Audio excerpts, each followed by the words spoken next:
Answer that. Great, thank you. Now we know. Awesome. Now I got to tell the computer to stop that message. Thank you so much. Oh, okay. Welcome to the October 5th, 2021 agenda meeting, everybody.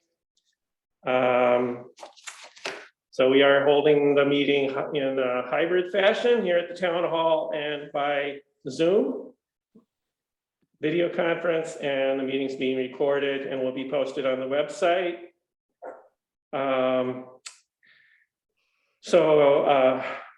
Without any further ado, I'll ask if there's anyone who wishes to address the board. And if they do, raise your blue Zoom hand or something like that and let us know. I don't know where my blue hand is. Is that under chat or participants? Just yell and let us know. We're good. You don't need the blue Zoom hand. So, Oh, I should uncover myself too. and you're unmuted unless you, yeah. So I just gotta say, I'm really excited to be here with you guys because lockdown has been so hard and I've missed seeing all of you. And John Frasha, I love your new haircut. And Catherine, I'm so happy that you are the third veterinarian woman serving on the town council. And I think it's a fabulous trend. And is that Barry? Yep. Yes. Nice to see you too. So Mark, did you see the note today from the woman who first reported the construction at Coddington and Middle Road? Yes. Okay, good. We drove by there. I was pretty astonished with what I saw. It was big stuff. Okay, thank you. I'll be looking at checking in with Corey tomorrow about that. Yeah, and I appreciated your letter that you responded on the town listserv thing. That was great. It was I appreciated the responsiveness there. You're welcome. So thank you all for everything. Thank you all for everything you've been doing through this awkward time. Great, thank you, Janice. Appreciate it. Anyone else wish to address the board? I am curious who the first veterinarian woman was. I know Irene must be the second. Nellie Farnham would have. Oh, Nellie. I didn't know Nellie was a vet. Okay, thank you. She taught me anatomy. No way. Awesome. That's great. We have had a secret recruiting agenda for veterinarian women. So, yes. I guess it's just luck. So anyway, thank you, Janice. All right, so move on to the meeting agenda, and I will open the floor for committee reports from town board members. I'll go first. I'm just, I'd like to give the details of this next week when Tim's here, because I know this is definitely an area of interest for everybody, and I think he'd like to hear it. But I will say that we being me, Cal, Bobby, and Mark did meet with LaBerge last week and had a really, really good meeting to sort of fill in some of the gaps of what they'll be working on in their report. So that is the wheels are turning on that again. And we expect probably I'm going to ballpark this, say a week or two, we will have a preliminary report to share with this body, and I will ask them to join us so that there's an opportunity for the board to do Q&A with them about their findings and their recommendations. That's a really important part of the process. But again, I'll go a little bit deeper when Tim's here, because I know Tim will have some questions, and I want to make sure that everybody feels connected and looped in. Cal, I don't know if you, or Bobby, I don't know if you want to add anything, but. Great. Any questions for John about that? I guess I wanted to ask John whether would be worth I know during the meeting, Jim Clark suggested, it just filling in the board and getting feedback from them. So I was, Mhm. I was wondering if right now what they're doing is sort of like trying to do an objective assessment of the pros and cons of each site. Mhm. Is that a fair characterization? Yes, absolutely, Mark. So I wonder, like, maybe next week, we could tee up a discussion where, people could provide their thoughts about, or maybe, I don't know if we could provide them something from the meeting in advance that shows what they are looking at, and then people could say, oh yeah, that looks great, or I think they also look at this, or whatever. Sure. Yeah, and just for context, I guess mainly for Catherine really and other folks here, kind of weighing out just things that we think may be important to consider as we're doing site location. And that could be everything from traffic patterns to, things we might want with land use. Cool. I think Yeah. it would be really, then LaBerge, right? Labella, Right. LaBerge Mhm. have that in advance of the meeting and could tee that up or include that in their analysis. So Absolutely. great. Cool. Thanks, Mark. Anything else? Great. I also want to mention that I thought your letter to the legislature about broadband was Excellent. fabulous. Excellent. So really, Oh, thank you. Appreciate that. I did speak at both meetings today, so I can update you on that later if you wish, or next week. So, I'd love to hear it, and thank you for doing that as well. It was really disappointing to hear that they might discontinue the study. yeah.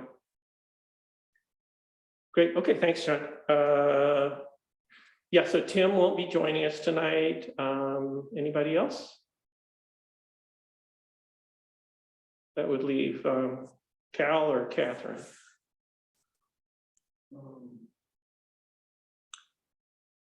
One thing that came up about the cemeteries is if they wanted like a load of gravel for access to cemeteries and within the town, is it appropriate for the highway department to spend any time helping with the cemeteries for, like, a load of gravel so that like a hearse could get in off the road easier? Or is that inappropriate? I guess I have a thought about that because you mentioned it the other day. And I think it would, I would want to consult with Bob about this kind of thing, but it calls attention to, small things like we're helping, Bob's highway crew is going to help, Speedsville put in a dry hydrant on McGrath Road. Or that's, we'll be looking at that tonight, but I think that's the understanding. But anyway, it just, the highway expertise can help with different small things around town. So it might be worth a discussion about, I don't know, a broader discussion about what is appropriate. Like I'm thinking, I don't know. So Not just cemeteries, but other little kind of things that are in the public interest, a dry hydrant. right, Other examples escape me, but yeah. this issue came up. I mean, Well, I think like one example that comes to mind is I think, and Bob may know more about this, but like I think maybe in Shindagan, the highway unit has helped with the Right. trail there and maybe parking or something, Yep. and things like that. more making a parking space over on Gulf Creek Road. Yeah, We made a parking space so that people weren't parking along the edge of the road. Which created a problem on such a narrow road. exactly. Yeah, So anyway, so I just, just throw that idea out there. Something maybe we can talk about more next week or next month. Cal. If I could add a little bit, maybe Yep, even a please. little more clarification. Basically, we were, asked to help out with a little community service, so to say.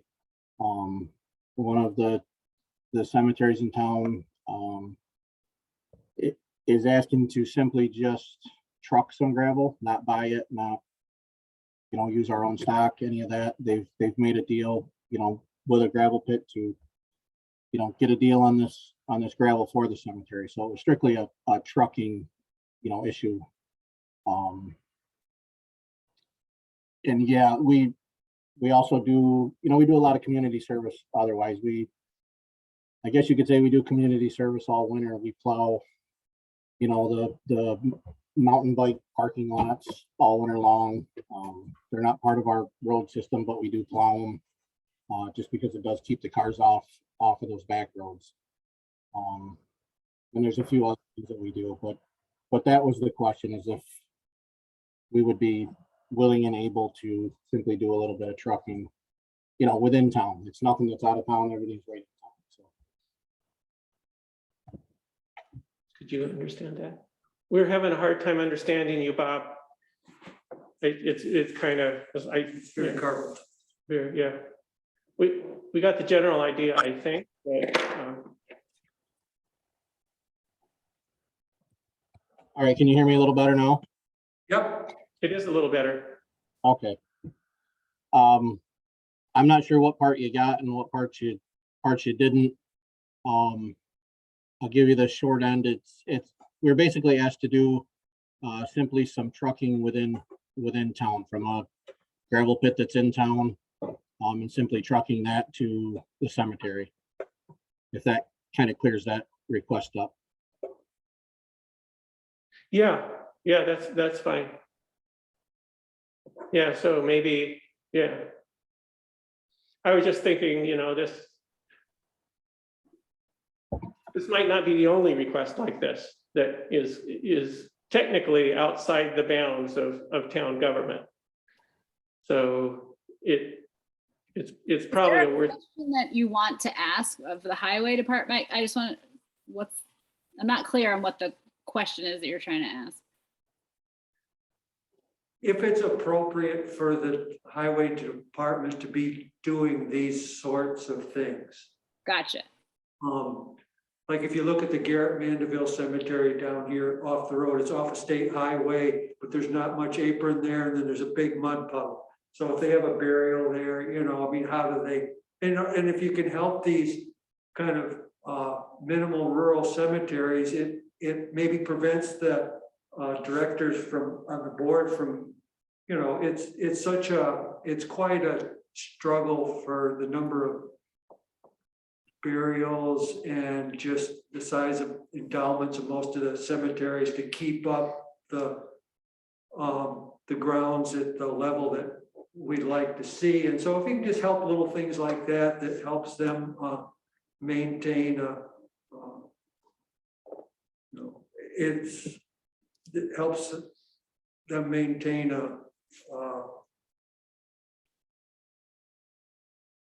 public, I mean, it is a public cemetery that, Right. that just keeps it looking nice. And, it's a case where a dollar makes 10. I feel it just, and I see it at the other cemeteries around town, just a little something like we want to get in and work on the ones that we are charged with taking care of, that have been abandoned. Well, just to make it easy to get in there, a load of gravel just stretched out might make it so much easier to get in there when we have to mow it. Or just trying to do a little upkeep on the abandoned ones and the ones that aren't abandoned, that are still active, but just a little something that, and I think they're not going to ask unless.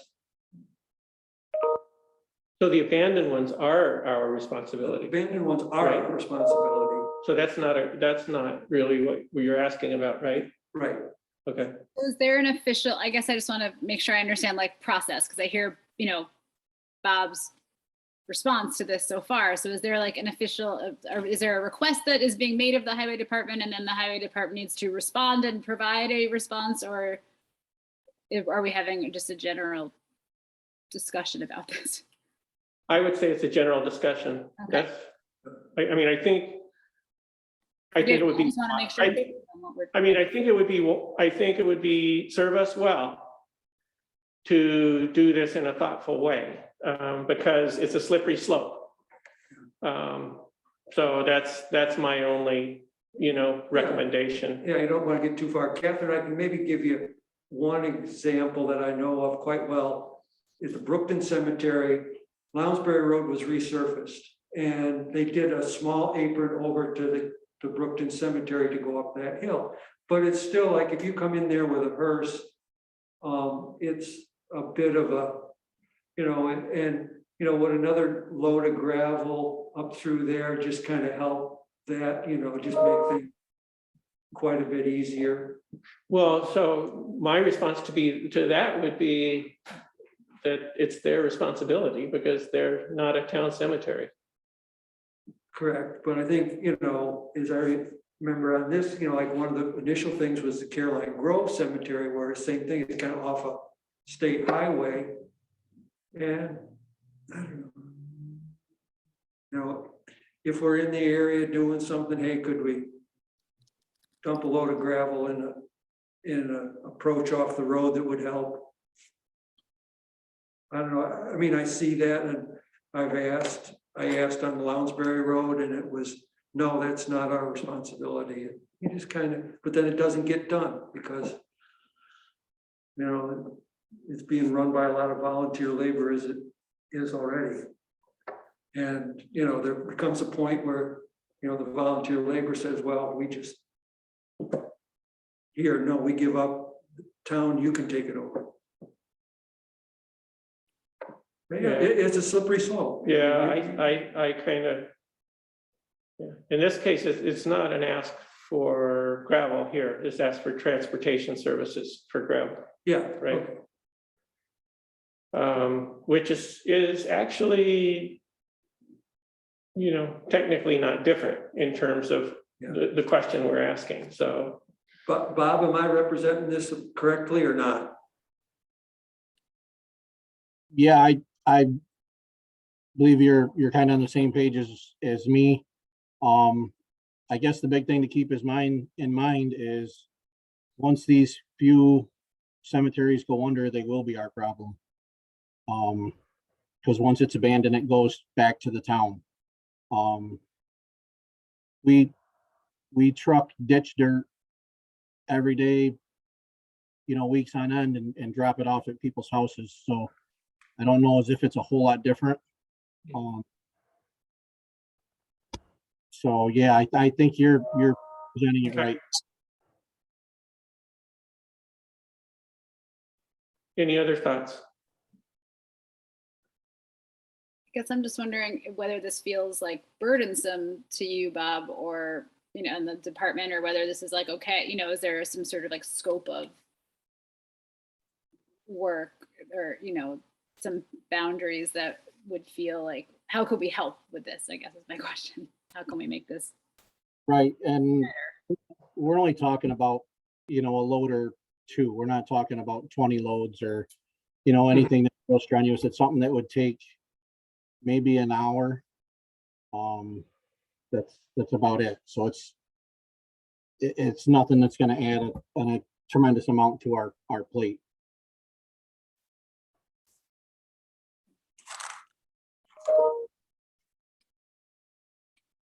So there would, yeah. So would that be then a policy that any that would be open for any private cemetery in Caroline? Or an offer, I guess.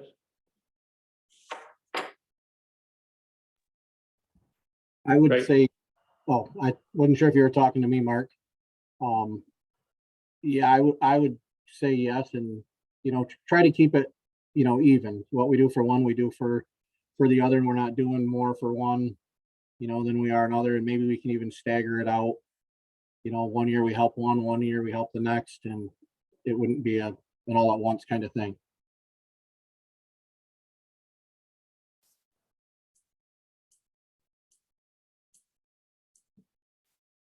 Well, it's food for thought. So food for thought, and so, but, so Bob, they probably want to do this pretty soon, is that what's going on?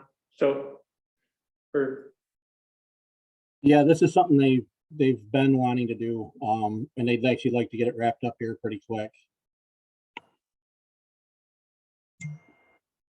so should we discuss it next week, or is that what you want to do? Should we tee it up, and that might be good, Yeah, have a full board, everybody can think about it over the week sounds good.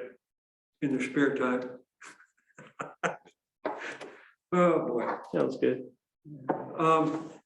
Sometime in October, the Community Service Awards Committee is going to convene and come up with a Community Service Award recipient, and we will make the presentation at the business meeting in November. And who is the committee? Committee right now is me and Mike and Gail Moran. It's still, we have advertised for people that would be interested, and I haven't heard from anybody else. Okay.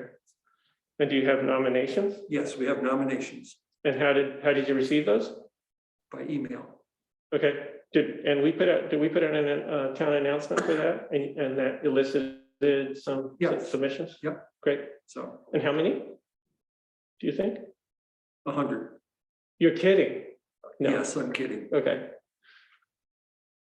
I'm gullible, Yeah. I'm obnoxious. okay. You're Right not on both counts. Just kidding. Good, okay, thanks, Cal, Yeah. for doing that.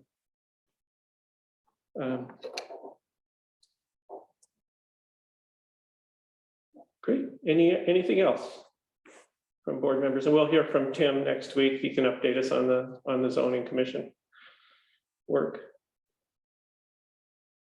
Okay, if nothing further, I will put forward a resolution for approval of town funds for a dry hydrant project. And Rick Morgan has proposed to put this forward to myself and Bob for a dry hydrant on McGrath Road on Jonathan Fairbanks at Jonathan Fairbanks Pond.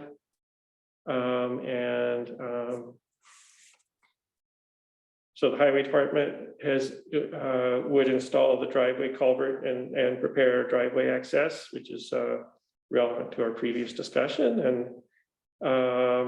And Rick provided me a very detailed cost itemization of the parts and labor needed for the project, and came up with $1,677. So I made the resolution to commit funds not to exceed 2,000 in consultation with Rick. So that's the resolution. Do I have a second? I'll second it. Second by Cal, and discussion.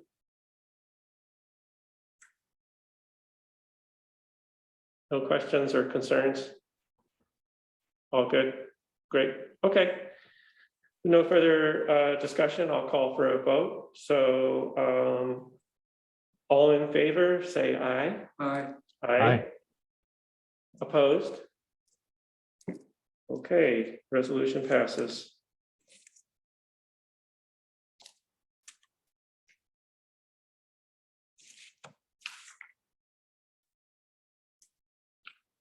And that brings us to the presentation of the 2022 tentative budget, which I will now pull up on my Zoom computer and share with you. Let's see.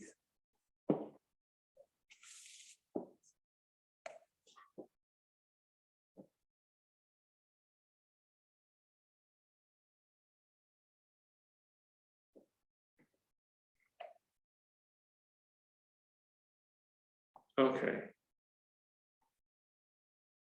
So before I go into the budget, I did an evaluation of comparative salaries for elected officials. I did it for all of the town offices. And unfortunately, what I'm going to do is I'll send you a PDF later of the graphical analysis I did. But as I explained earlier, here's, first of all, can everybody see my screen? Yeah, there, it's bigger. And what I did is, you can see, I plotted salary, 2021 salary as a function of town population. And my rationale there was that the population of a town was a rough estimate of the workload or the busyness of the position. So it's not exact, but and unfortunately, what I can't show you is the graph, which does show a linear line. And so it does show a line, but I don't know why it collapsed it on the graph here. So it's very ugly, and I don't know how to fix it quickly. So, but what I did is I got the line, and then I used the equation for the line, and I put Caroline's population in there to say, if Caroline fell on the line, what would that office's salary look like? I did the same thing in concept for the core analysis I showed you a couple months ago. So in this case, this is my sheet for the town board. And in this case, it came out to 2692. And then for the 2022, I did a 2% raise between years. So that came out to 2746. So the salary for town board members by this method goes from 2387 to 2746. So that's how I did it for the town board. For the court, I did the same thing. Again, the graph is squashed flat. For 2021, I came up with 14,738, and then I did a 2% to 2022, and it came out to 15,032. And so, yeah. So these graphs are really screwed up, and the equation is too, because I can tell you the R squareds are not tiny like this. The R squareds are usually above 0.5, which is there's a linear relationship. So I will make sure to get you that and show you that. So in the future, I'm going to prepare this as a PDF, and then it won't move. So that's what I came up with for the court. For the supervisor's office, what I can't show you there is that the dot for me fell pretty much on the line. So I didn't adjust mine. And so for lines like that, for any position like that didn't get adjusted by a graphical analysis, I gave those positions a 4% raise for the 2-year hiatus that we've experienced. So there's mine, and how come I don't have this year's on there? I don't know why. Okay, clerk's office is here.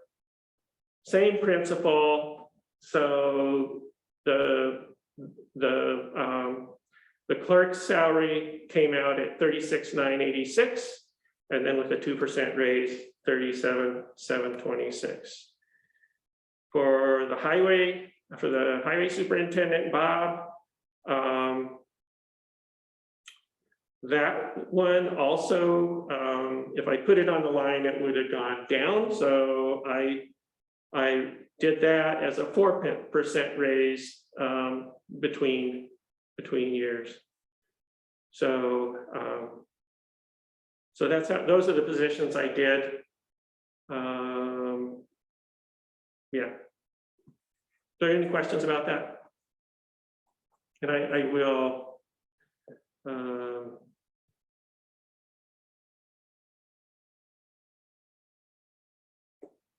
And actually, if you, I'm wondering if I could show you that right now, if I could take a moment to prepare it. That might be satisfying. Let me see if I can do that quickly. Oh, but I was having trouble getting on this computer in here.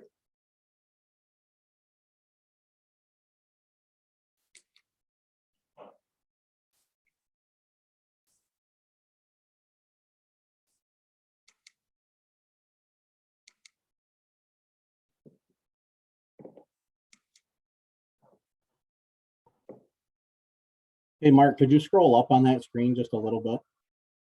Could I do what? Could you scroll up on that screen just a little bit? Yeah, sure. Hang on a second. Let's see. Okay.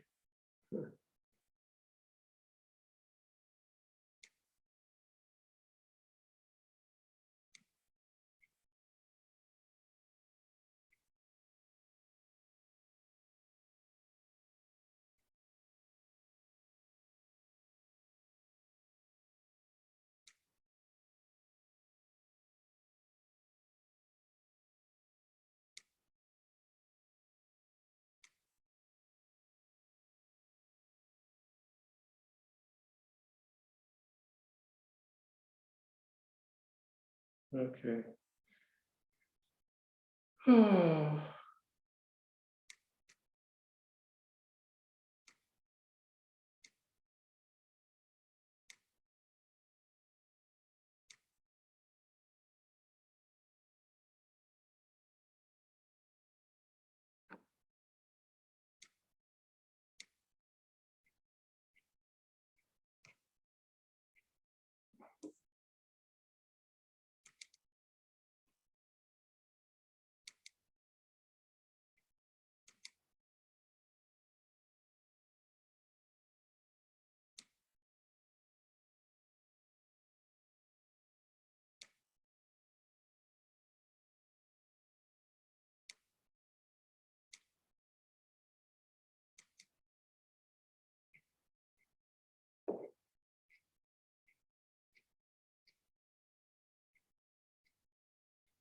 Okay.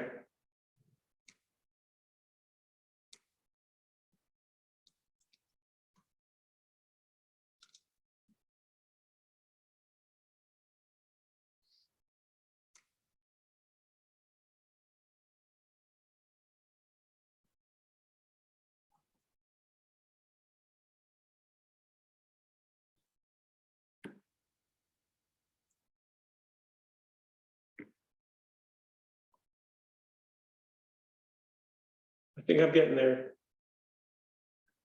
Thank you for your patience. Come on.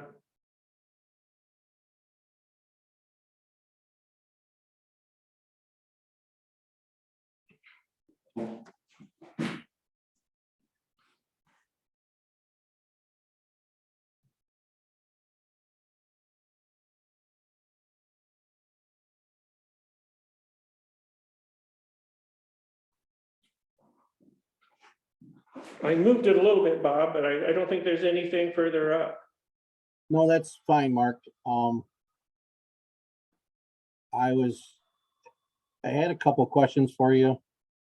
Here, let me, I got a PDF here and I'm gonna try to show it and then we can go from there. Okay, If all goes swimmingly.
Oh, my God.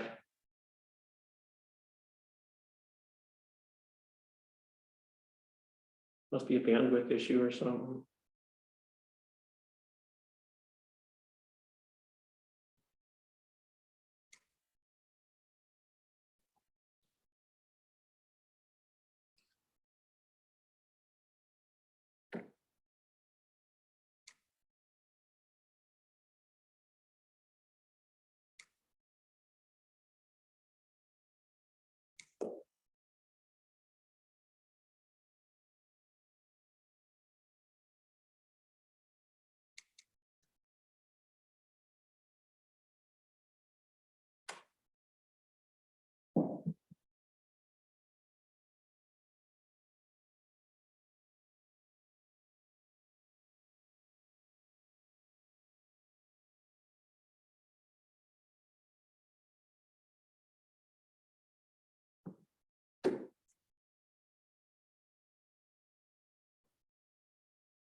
All right, let's see.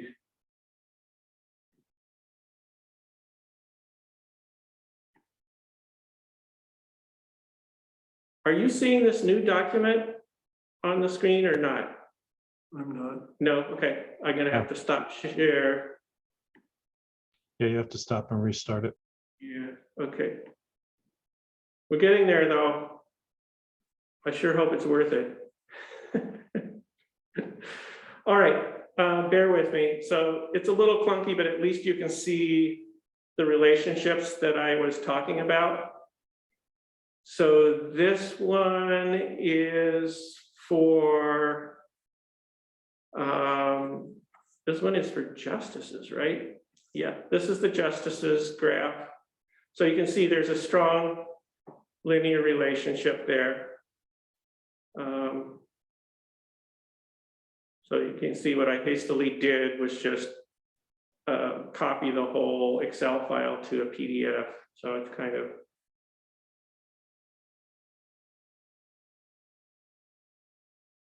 come on. Okay. So this one's for the supervisor. And you can see, 19,312 is the salary. It's like right down here. It's like right on the line, like right there. So I just didn't mess with that. I don't know why my whatever. I think it's moisture or something.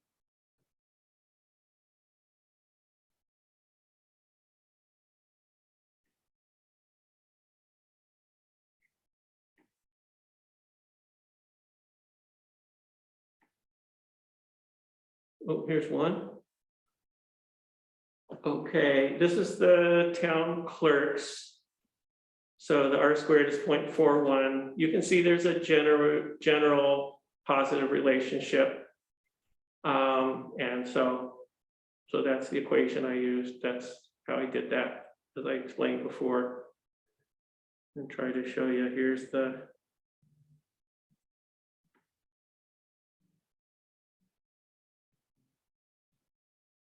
okay, this is highway superintendent.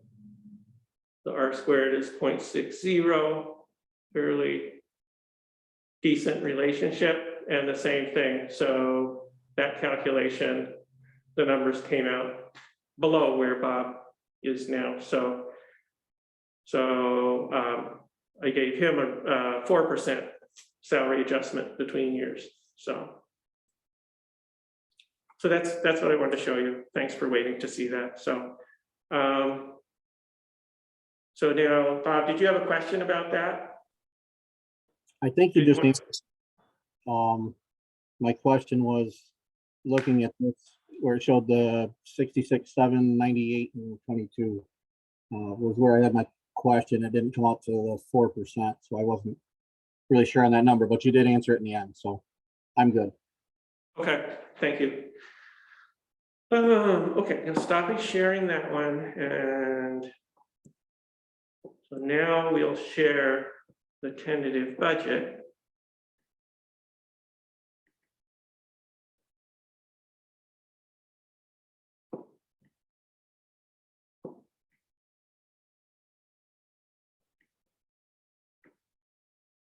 Okay, so gosh darn it, there we go.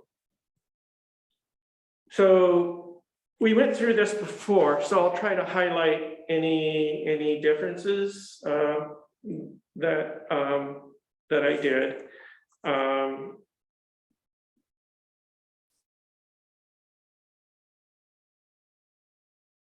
So let's see. So by that process that I used to adjust Caroline elected official salaries, the town board members are getting a 15% raise.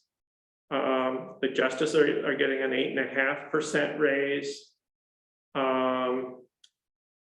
And so I know that the budget lines that I put in for the court aren't all the same as what I explained the differences last time, so we'll have to talk with the court, and I'll invite them. I was planning to invite them for next week's meeting. The supervisor, 4% raise. It looks, the bookkeeper went down. Actually, it looks considerable, but that's just because of sort of a fine tuning of her hourly, of her weekly hours. So she's working 18. I think last time when I did the budget, I projected 23 hours a week. So I based the budget number on the new hours. The contractual for the supervisor is just based on my projected expenditures to the end of the year. So that's down 12.5%. The method that I used has the clerk's salary up by 9.5%. And I spoke with Jessie about her contractual line, and she thought 5,000 seemed like a good number for that. So let's see, engineering. I doubled engineering. I discussed that before. The stream gauge is what it is. It's contractual.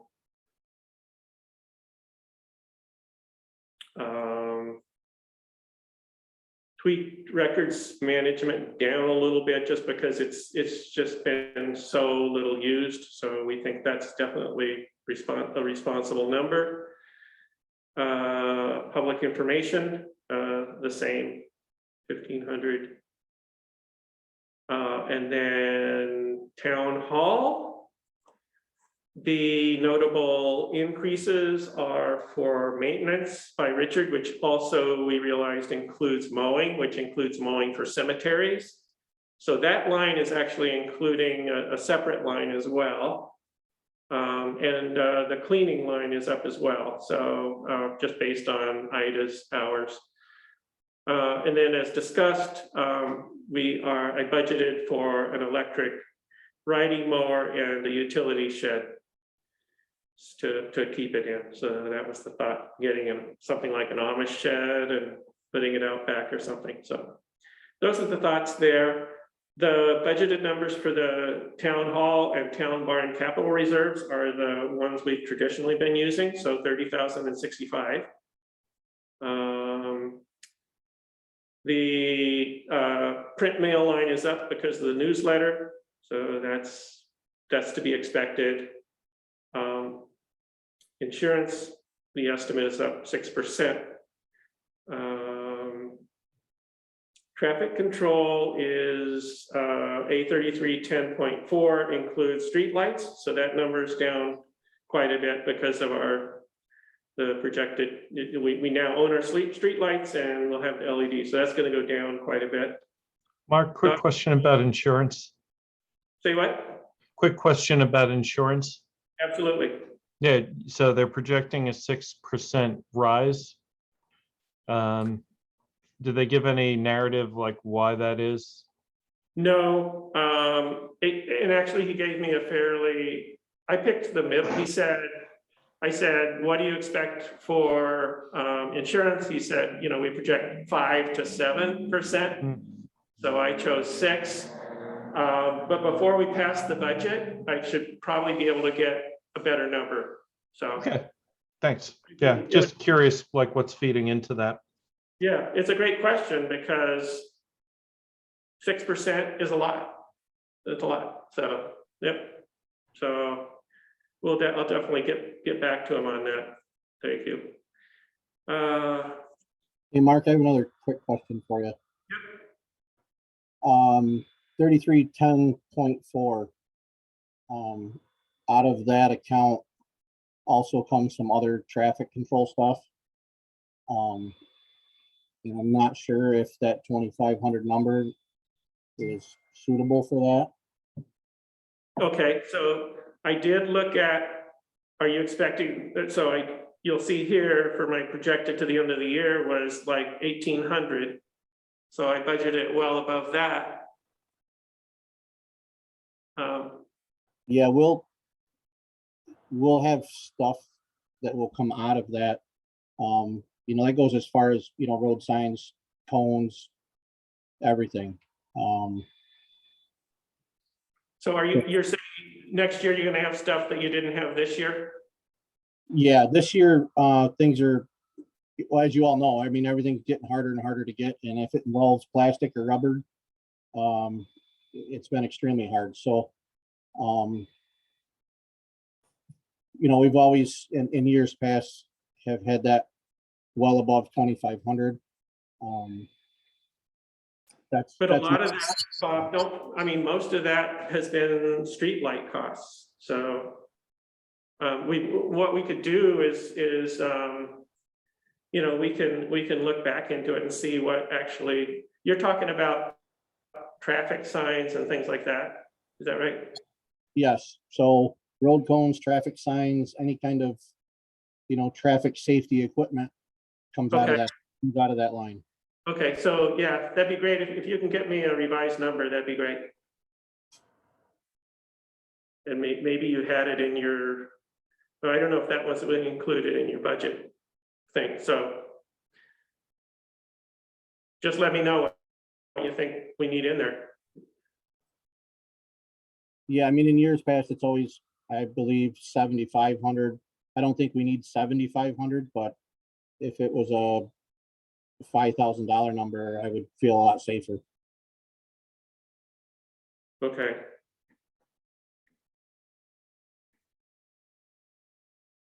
Well, we could look at a couple of years to get a good number in there. So, okay. I'll put a note in here. I mean, I guess the other thing to keep in mind too is, we're talking about, potentially lowering speed limits. So right there would be a huge, undertaking on that account. So. Signs. Okay. All right, we'll circle back to that one. All right.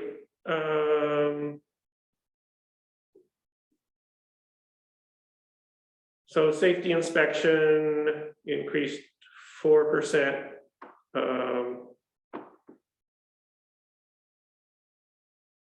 And a very modest contractual line there. Just back to dog control does anybody know? We're gonna do the contract next week. Is that what you mean? want to continue to do it with the SPCA. We can discuss that next week, I guess. If you have an alternative proposal, Okay. I'm willing to listen, but Al, do you want to be the dog catcher? No, I do not want to be there. yeah. All right. So Bob gets a 4% raise. Clerical for highway is down 21, as I did for Velvet. That's based on projected hours to the end of the year. And as I mentioned today, Bob, I think one, one structural change that we can make that will improve efficiency is to have Velvet processing payroll from time records. So that I think that'll streamline things, and also having Jesse do all the vouchers. So that may result in less work for your assistant. If I can say something to that real quick. Sure. I know we talked about, it was mentioned about sending payroll to Velvet. In my opinion, that will be a bigger headache than it's worth. Every one of my guys has to ask me to take time off. And if there's any kind of a question on it, Lindsay's right in the office doing the payroll with the guys standing there. I don't think sending payroll to Velvet is going to make anything any easier. It's just going to actually make it more complicated for Velvet. Well, wouldn't they have a time card? Yeah, And we have that'll include the time off, and then Well, she can. that your time card doesn't tell you is if it's a vacation day, a sick day. If somebody left 2 hours early, it doesn't say that they're leaving sick or if they're leaving vacation. Well, should the time card reflect that they left 2 hours early? Right. But who knows better the reason Yeah. why than the people that are in the office. Right, so you would sign off on the time card. And then, yeah, I don't know, I mean, yeah, I guess what I'm saying is I do, to clarify this for the board, my assistant takes time cards, does the hours for the week, make sure everything's right as far as vacation time, sick time, comp time. And to just send that up to Velvet doesn't make a whole lot of sense to me. It's actually going to complicate it more for myself. It's always been done this way, and I don't see a reason to change it at this. well, we can discuss it. I don't think, just because we've always done it one way is necessarily I mean, I think it's at least worth considering. Anyway, let's discuss it as a group and see what we think.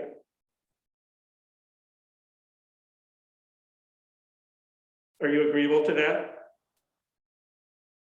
Talking about it in a group, yeah, I'm fine with that. Okay, thank you. All right.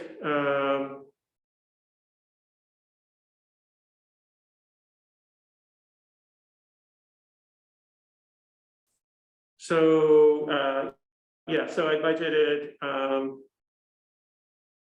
so yeah, the contractual 5010.4 is down based on projected expenditures to the end of the year.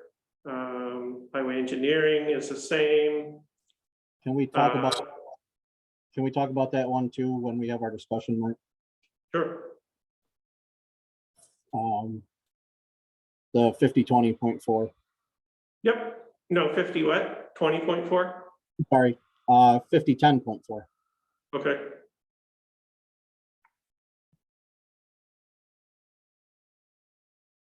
Go ahead.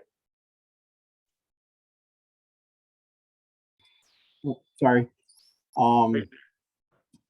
This line also may be down at the moment. It's not going to be down. This account covers training. And as y'all know, with the COVID, training has been extremely hard. We're way down on the amount of training that we should have had already. And some of that will be kind of doubling up on. And there are other things that are going to be kind of reworked budget wise that will be, added to this account. It's a pretty drastic drop to go from 14,950 to 5. Yep. So if we have a group conversation, if we can talk about that. Sure. I mean, I just want to put a realistic number in there, so. So what are you proposing? And you have an estimate for the training cost for next year that's a lot higher than that? I'll put a note in here. No, I don't. I mean, I don't have an estimated as far as the training. Right now, we're even just trying to get it. And who knows where it's going to go. I mean, things have gone up drastically within the last couple months, let alone, down the road. So what do you want to talk about it later, or are you proposing a number now for A50 10.4? I mean, whatever's easier for you. I can talk about it now or I can talk about it later, but Okay. Personally, I would leave it alone. Okay. Great. Okay. I made a note. I don't mean I don't mean leave it alone at 5. Make myself just so we're on the same page. I didn't catch that, Bob. When I said leave it alone, I didn't mean leave it alone at 5, just so we're on the same page. Oh, okay. You meant leave it at 14,950. Yes.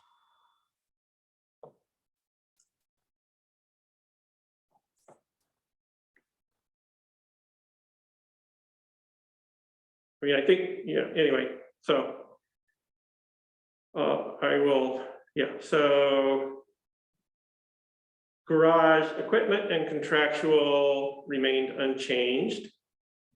Are we having a conversation about that now, Mark, or Yeah, go ahead. What? the conversation about the drop that Bob was talking about? Is that something that we want to talk about now, or does it seem like the Well,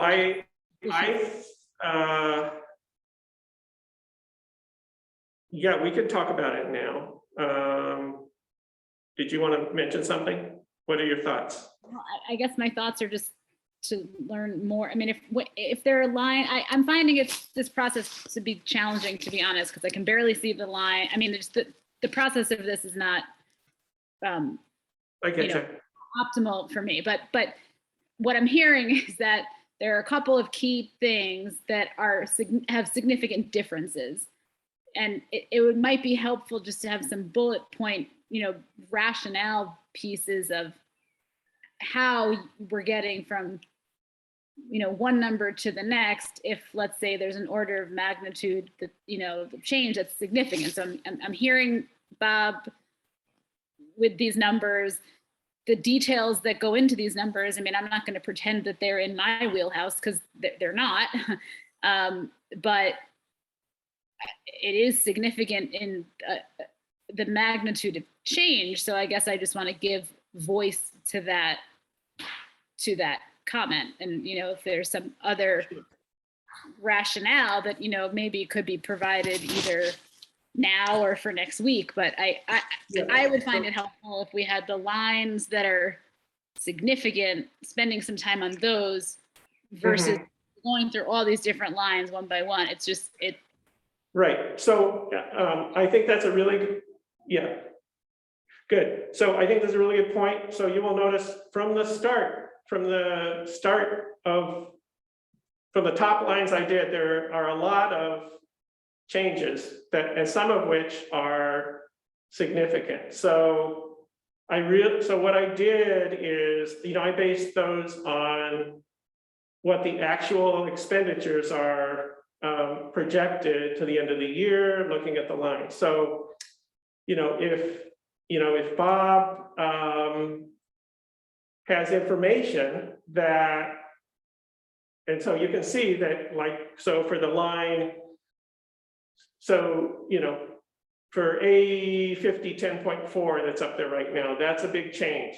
And it is based on the observation that expenditures to date are very low. So, but you can see that the year before, let's see, just checking it out. Yeah, that was actual expenses in 2020. So that was like 7,000 some. So, it's just trying to zero in on a number that's realistic, that's enough, but not too much. So if Bob has information that 14,950 is necessary, then that's the number we should use. So if I could add that, Mark. Yeah. Keep in mind, last year was about the worst year we could have. We were completely closed down. So to base that number entirely off what we did in 2020 Yeah, is unrealistic going forward. Next year, things are hopefully back to normal, which is going to affect that account. So to take it and drop it 66% because we're only showing that we spent $7,000 in 2020 in a year that we were quarantined, or not quarantined, but we were off from work for 3 months. so you're saying that we should keep it at 100% of what it was, right? I'm saying keep it at 14,950. Right, that's 100% of what it was last year, so. And I've made note of that, so. So that's good, and I think this is, Catherine, I also, so, yeah, so this brings up the point of how and when we make changes.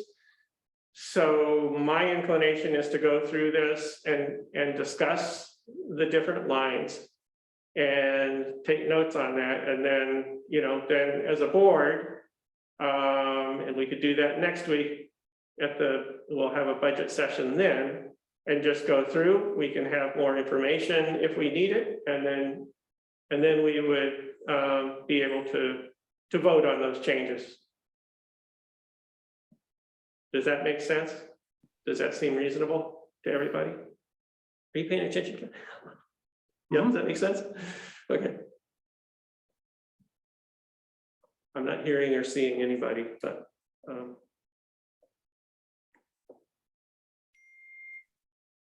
okay, so I got it, Bob, 14,950.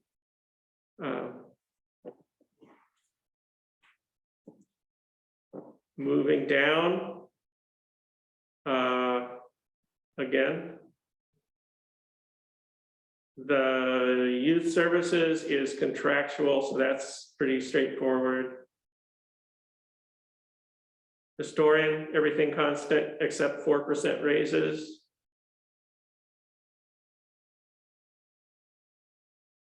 Planning, we increased it 50% as per John's suggestion last time.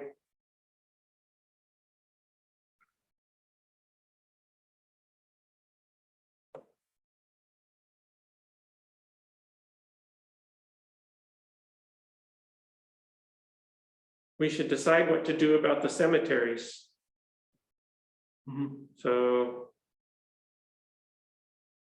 because that's now in mowing costs, but there might be some contractual costs for cemeteries. Just some of the tipped over monuments, a little help with that, and just it pretty much comes down to trees, dead trees that are going to fall over. And the 1,500 might not be enough for that. Yes, that'll be enough. It would, okay. We'll make that be enough, and that's what we won't spend. We'll do it as much as we can for that amount. Okay. Bill has been, Case has been very good. Work with you. Yeah. Okay. Okay, moving on. Community services, kept that the same. Employee benefits are what they are.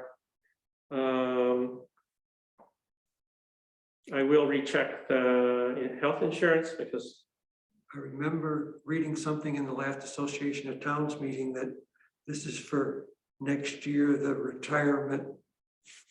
The state retirement I saw that too. contribution is going to be a lot less. Right, yeah. So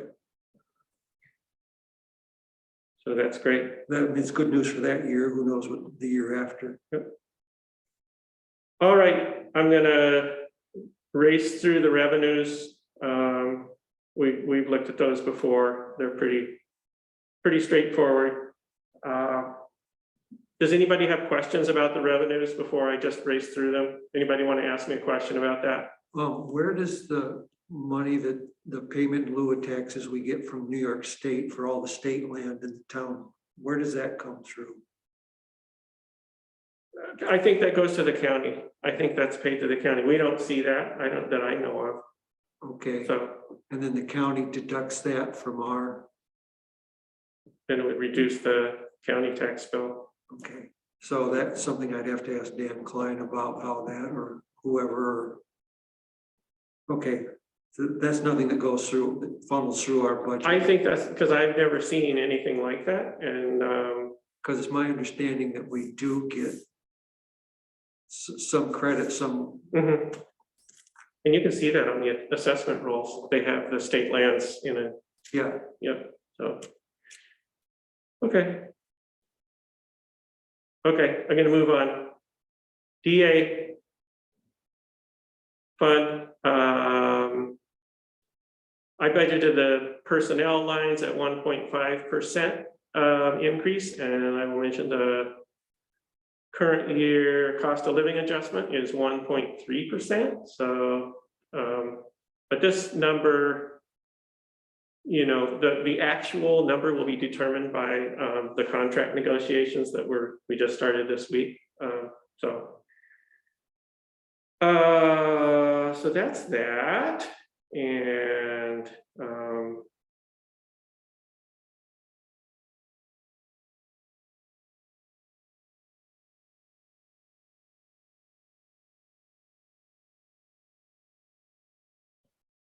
this is our Ecrus Road grant, which is still in there. That project's not done. The reason this number's higher is because it included the town share. So I took that out because we've already done that. That's my hope. So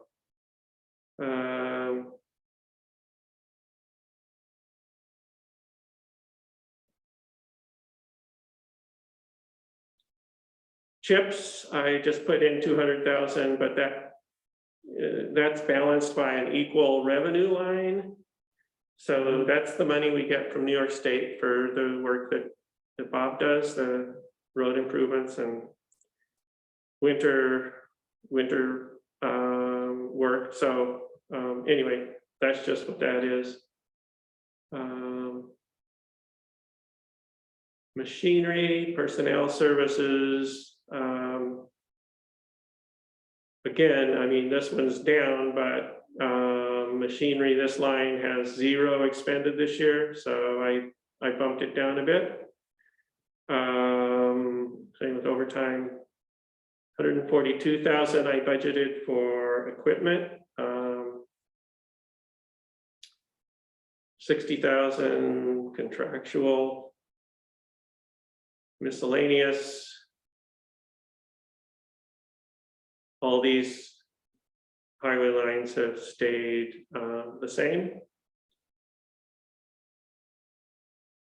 So that's that. Yeah, any questions about that, the highway lines? Are people still out there? Yeah, I have a question for you. I'm still here, Yes.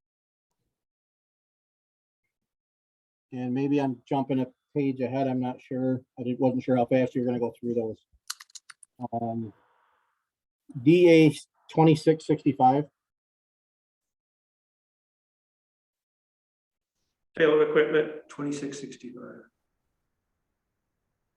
60,000. All right, I need to go to your 27306 number.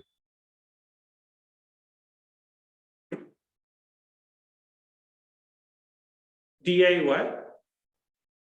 DA 2665. Yeah, we're there. It's on the screen. Okay. You may have answered my question. My tentative budget sheet doesn't have. It just shows that we sold $27,306 in equipment. Correct. We actually sold $56,306 in equipment. Yeah, that's what I have. That's in the projected till end of year. So that's updated there. Okay, so you answered my question. It's not on my sheet. That's the only reason I said anything. Okay, yep. Great, so moving along. So I'm gonna skip this one because it's kind of redundant with, I don't have the fire department budgets yet, but I budgeted them at 2% increases, and then we'll put whatever they really give me in there. It might be lower, it might be higher. It'll be 2%, guarantee it. What's that? I bet you dinner it'll be 2%. Probably. Let's see, what did I do here? Oh, that's,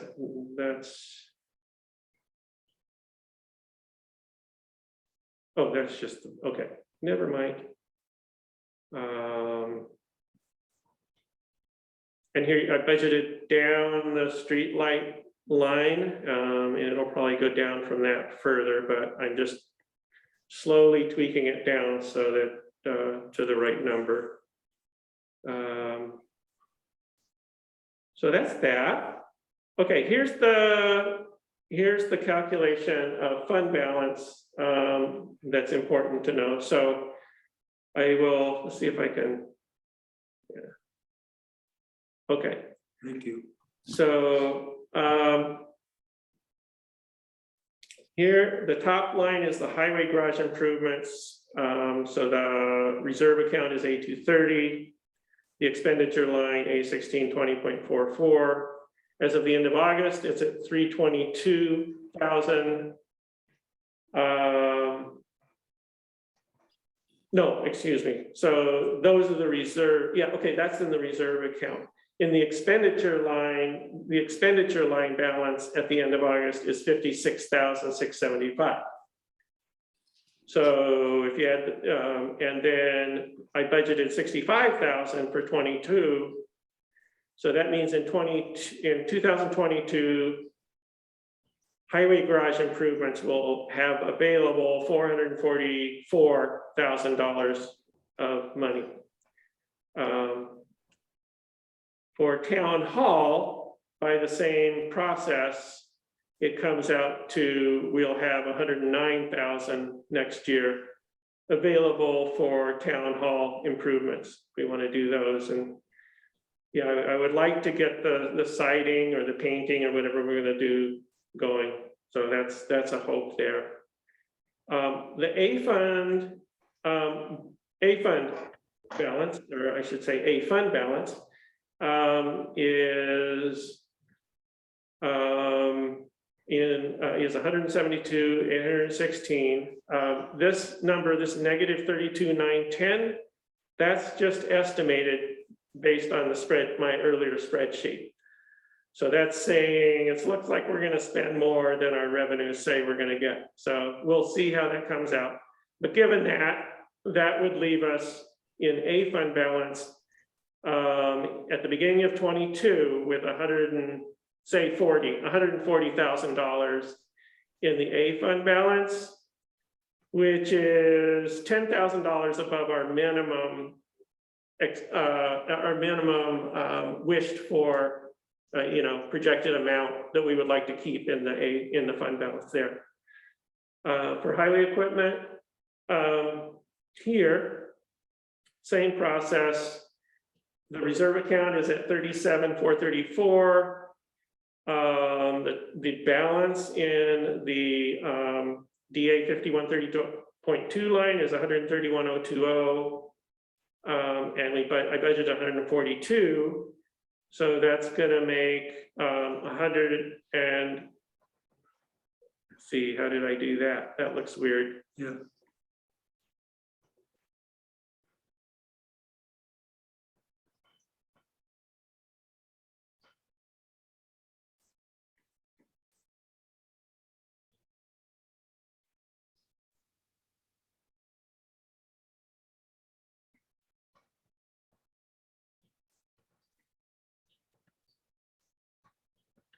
I think that's wrong. So should be that, that plus that plus that. yeah, plus that. Is that right? So it'd be around 300,000. And then.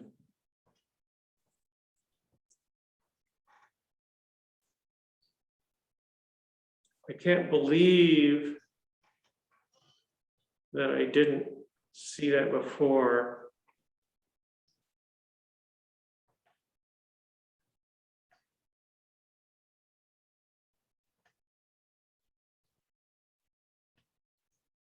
No, I know why that's true. I think I know why that's true. Yeah, Well, which Okay. is true. I know why that's, sorry, I should put that back the way it was. I'll explain my reasoning.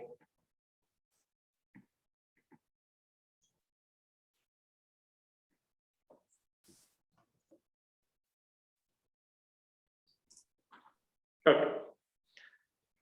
So the reason is that we have some expenses coming up.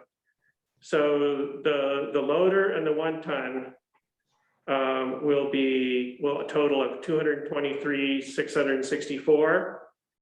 And so the 2021 equipment funds available is the combination of 37 plus 37,434 plus 131,020 is 168,454. So we apply that to that, and the remainder is the 55,210, which comes out of fund balance.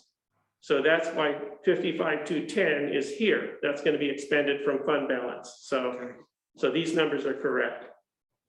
So so that means for the DA fund balance, we have reserves of 416,717 in DA fund balance.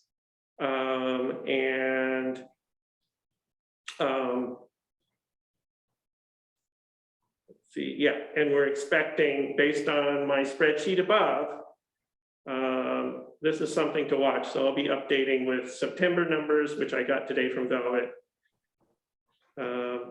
I'm suspicious of that 254. That's $250,000 that we're expecting in the black. But anyway, if we go by that and then subtract the 55,210, we end up with $616,000 available in DA fund balance, which is well above the 20%, the threshold. So it's pretty healthy. So anyway, so highway fund balance looks, even without that, it looks very healthy. I suspect it's going to be in very good shape. So that's fund balance. Quick question for you on that, Mark. What's that? I have a question for you. Where it says 2021 equipment funds available. Which this column here? Yeah, well, down in the bottom. You're saying, no, go ahead. It says 2021 equipment funds available of one. Okay. Yep, that would be 131,020. Well, I should say it's actually the 2021, this one here, 168,454. That's what you mean, right? Yeah, because we started with, in this year's budget line, we started with 180 plus the 37 in reserves. Right. Some has been spent. 50,000 was spent on the third snowplow truck. We made a payment, basically, we started that a year ahead of time, just to clarify. So that's why that number looks a little off. We had originally scheduled that to be next year, but we went and did it this year. So yeah, okay. Yep. So, okay, so here's the tax spreadsheet. Oh, I made it too small. Okay. So the 2022 levy comes out $32,399 greater than the 2021 levy. That's a 1.77% increase. And that is, if you look down here, that's $18,590 below the tax cap, to about a percent below the tax cap. Yeah, and you can see at this point in the tentative budget, I haven't used any fund balance to offset the levy. That's always something that, you know, depending on what we think that we can do, but this doesn't look like we'll need to. So yeah. Is that confusing, or does it make sense? Or I've just sort of I raced down to the bottom line here.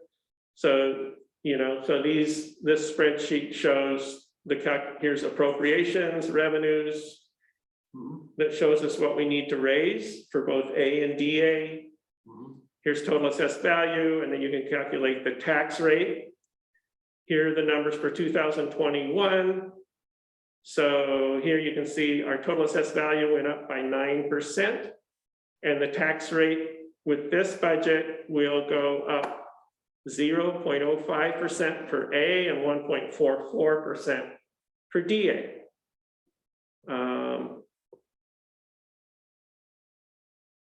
Here you can see that based on the budgeting, the Caroline lighting has gone down 52% or so, but that's expected based on our LED street lights.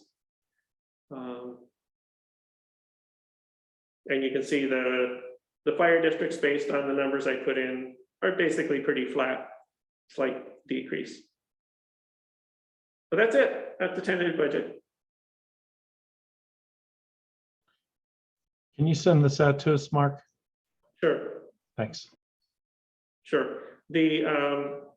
It did go out as a Williamson law document and it's on the website, but I'll send this the PDF of my Excel spreadsheet too, so you have that. Actually, if you could send it as Excel, I'd prefer that. It's a little easier for me to work with. Okay. Thanks. Will do. Yep. All right. Moving on, so budget workshop 1 is I've invited Bob. Bob wanted to give us a presentation. So is Bob allowed? Are you going to be able to do that, Bob? So Yeah, I've got something I won't bore you too long with, but I got a little, I did send it out to everybody kind of late, but wanted to get you guys something. So you'll probably have to make it so that I can share my screen, Mark. yeah, you're on now. I did. Okay. We're looking at your screen. All right. I wanted to, before I get in, this is mainly more on the equipment line. But I wanted to kind of backpedal a little bit and talk about one account that we went over earlier, Mark, that I had asked for a little bit of time with. Let me pull it up on my sheet here. And it comes down to A 5010.101, which is the clerical spot in my office. If we take the amount of allotted time we have, which is 20 hours a week for clerical work, comes out to just shy of $17,000. And I also put that position in with no raise left at, alone. But at $15,000, we won't cover that position, so to say. I know you had mentioned sending some work up between the clerk and the bookkeeper. But you also said that your bookkeeper was going down 27 or 24%. So if I'm sending work up there, her work's not going to get lighter, it's going to get heavier. So I need a little clarification on that. She definitely has capacity to do that. That's based on her projected availability when we first hired her. She thought she would have 23 hours a week, but that hasn't worked out. So she works 3 days a week, 6 hours a day. And she has bandwidth she can handle it. So that's all. Right. Well, I guess what I'm saying is I'm not looking to sub my work out at this point. Like to keep my clerical line not at 15, but at least at 17,000 to cover the current position that I have now. And I don't, like I said before, it's more of a hassle to send it up there than it is for me to just get it done. And it, payroll is not the only thing that we do down there. So payroll is just a small little part of it. Sure. So I guess what I'm asking is to put that line at 17,000. Okay. Duly noted. Thank you. And the only other thing I had a question, and it's not so much with me, but you had mentioned purchasing a lawnmower for the town hall. Are you also looking at using that same mower to mow cemeteries? For what? To mow cemeteries? Not necessarily all of them. So yeah, if you have any thoughts about that, I mean, I would like it to be able to do the cemeteries. So, but I know some of the cemeteries are pretty steep. So it probably won't be able to do like the one on Brooktondale Road. Yeah. So I'm trying to find the line now, but it went up from 5,000 to 15,000. It's in the town hall line. Yeah. Yep. Is that specifically to buy a mower? It's for a mower and a shed. It was an estimate for a mower and a shed. So the mower would be a riding electric mower. So. I guess my only concern with that is if we're gonna mow cemeteries with it, I'm not sure that an electric mower is gonna handle doing cemeteries and the town hall. Okay, well, that's a good question, and it's something that I want to evaluate before we do it. So. All right, so those are, I think, covers the questions I had as far as that. And then I'll move on to my hopefully not so boring presentation. Some of it you guys have seen before, little bits from last year. This is just a kind of a recap of numbers that we had put together last year. And in these numbers, it does not show the installment plan route. This is strictly piggy bank money scenario here. On the next one here, there's a little bit more as far as numbers in here. And I know I just sent this to you guys a little bit before the meeting, so take some time, look it over. Any questions, give me a call. But everything that you see in red is that year new purchase. This includes the installment plan. If you look at, the total for new equipment, these numbers are a little bit higher than we're actually used to. But these numbers are lower than what we looked at last year as buying this equipment, outright. The hard part with this spreadsheet, I went to a conference last week, and there's shy of 180 highway superintendents. And I asked the big question, what do you guys have for a capital, for your equipment plan? Instead, I want to stretch something out, look at it, what it's going to be in 20 or 30 years. These guys very politely kind of laughed at me. They said if I could figure out how to project what a plow truck is going to cost in 30 years, to let them know. We did the best. Putting this stuff together and keeping in mind that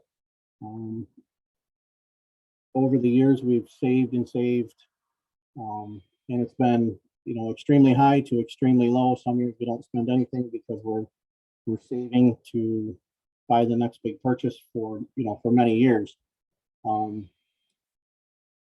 Taking this route, as you can see, gives us the availability to replace multiple pieces of equipment a year for around about the same money. The one thing that we did this year, if you look at the loader, we purchased this loader this year. It actually just showed up yesterday. And as you can see, after this purchase, it's just a price of $12,000 that I put in here. What this is one way that we never have to pay the big price of a loader again. This plan trades the loader in every year through Volvo. It keeps us 100% in factory warranty. For us, it's about the best thing that could ever happen. We're not responsible for any parts. We're not responsible for anything. We simply have to drive the thing, put some fuel in it, and some grease once in a while. And if you look back up towards the top, the yellow, the top 5 yellow highlighted squares are big trucks. This is a rotation schedule that rotates them out right now at it's a 7-year interval. Again, keeps us in a factory warranty. If we can get rid of these trucks in 7 years, if you look down at our expected revenue, which is the middle blue line here on the bottom, you can see this number goes up, drastically once we start overturning these trucks. With that, if you look at 27, we would be trading in the trucks we bought last year. It shows our budget line, of needing 500,000, but we're expected to bring in $330,000 in revenue alone, which brings us back down to 177,000. And if you look at that year, for 177,000, we've replaced 1, 2, 3, 4, 5, 6 pieces of equipment. This is just showing you where we would be at,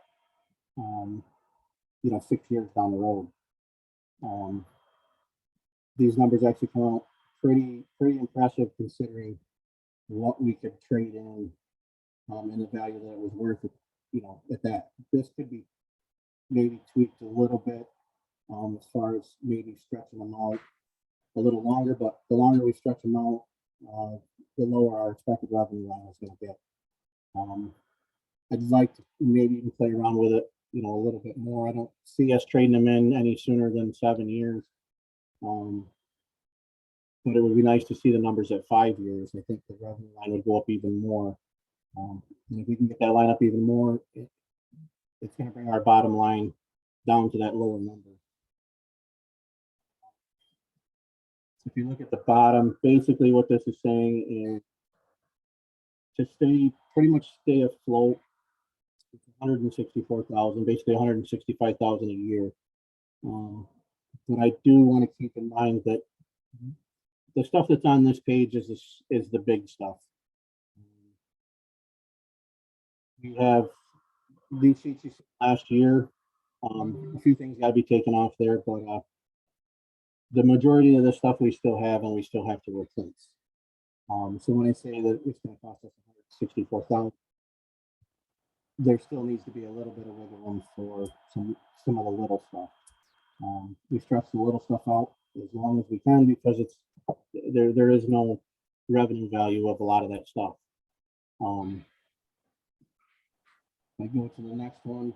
If you look at to your left, this shows you what we came up with last year, buying everything on the dollar with no installment. Showed that we needed an average yearly price of $288,068. And if you look to the right, by this installment plan brings us down, to a more reasonable number that I think we can all agree on. And like I said, with this plan, this keeps us in a brand new loader. Everything's rotated out. Big trucks are rotated on a 7-year. Smaller trucks are rotated on a 5 to 3 year basis, which we currently do now anyway.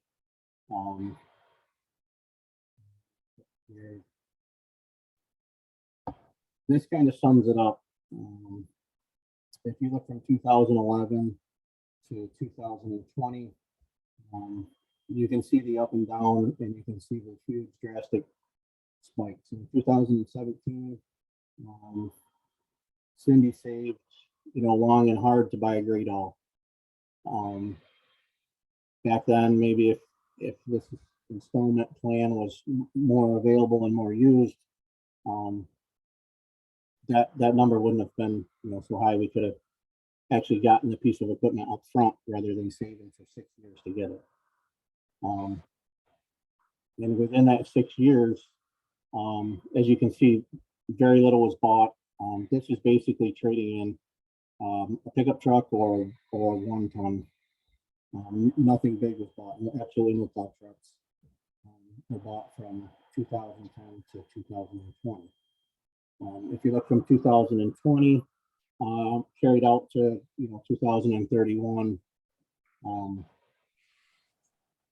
you can see it actually kind of levels out. It's crazy. And basically that gray line is our 2022 projected budget. Our yellow is actually the average. And the average would keep us afloat and to keep us, continuing on kind of, hopefully in the way that we're going now. And not have these great big spikes. And that kind of sums it up. If you guys have any questions for me, I know it's a lot of numbers and we haven't had a lot of time to look at them. But all those numbers are on, this sheet here. So it kind of sums it up. Hopefully the graph is actually a little easier to read than looking through all these numbers. One more thing I did forget to mention.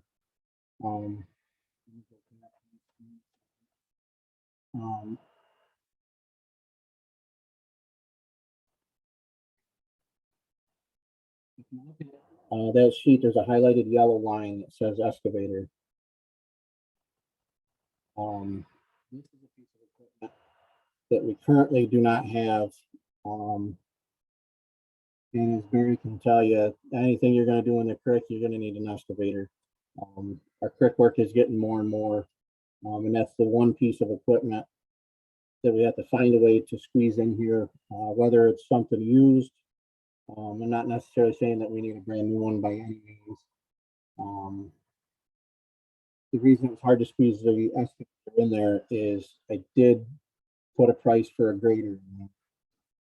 And, you know, if you buy a grader,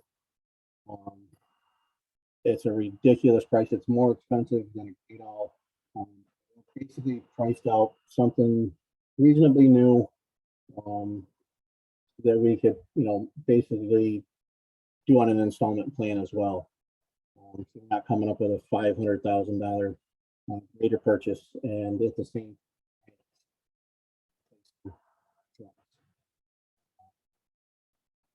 lifespan on 10-wheel trucks isn't what it was 20 years ago.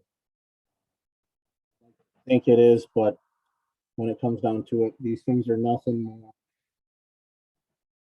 size laptop. Everything is run by a computer, and as you know, you can keep your laptop for 20 years. And if you do look in this for 2022, what I'm saying is we need a $202,000 top number. With that, on the back end, we'll bring back $60,000 next year in equipment sales, which brings us to $142,000 number. In that number, if you look up towards the top, the last truck in the highlighted orange, I'll call it, shows a $50,000 payment. We were able to work in,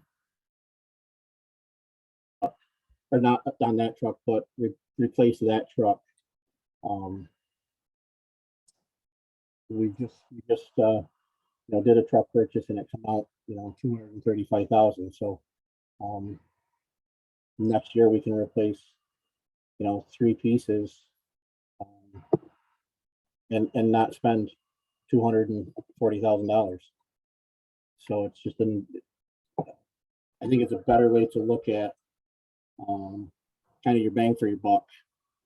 You know, and if you look at the bottom and you look yearly budgeted needs, we start getting, you know, kind of way out farther, and you can see where the trend goes. You know, our numbers are kind of high now. We're a little bit on catch up, but once we get caught up, you're going to get the year 2032, and we're projected for $80,000.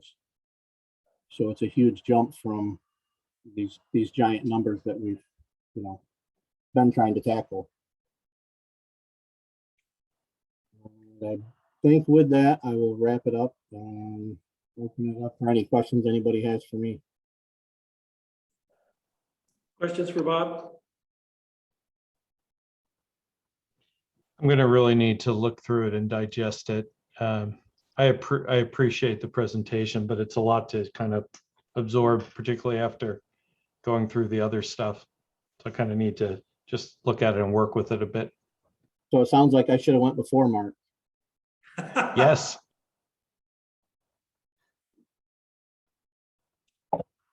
So did you share the spreadsheet with us, Bob? Is I that what you? I sent you everything in an email. Okay, thank you.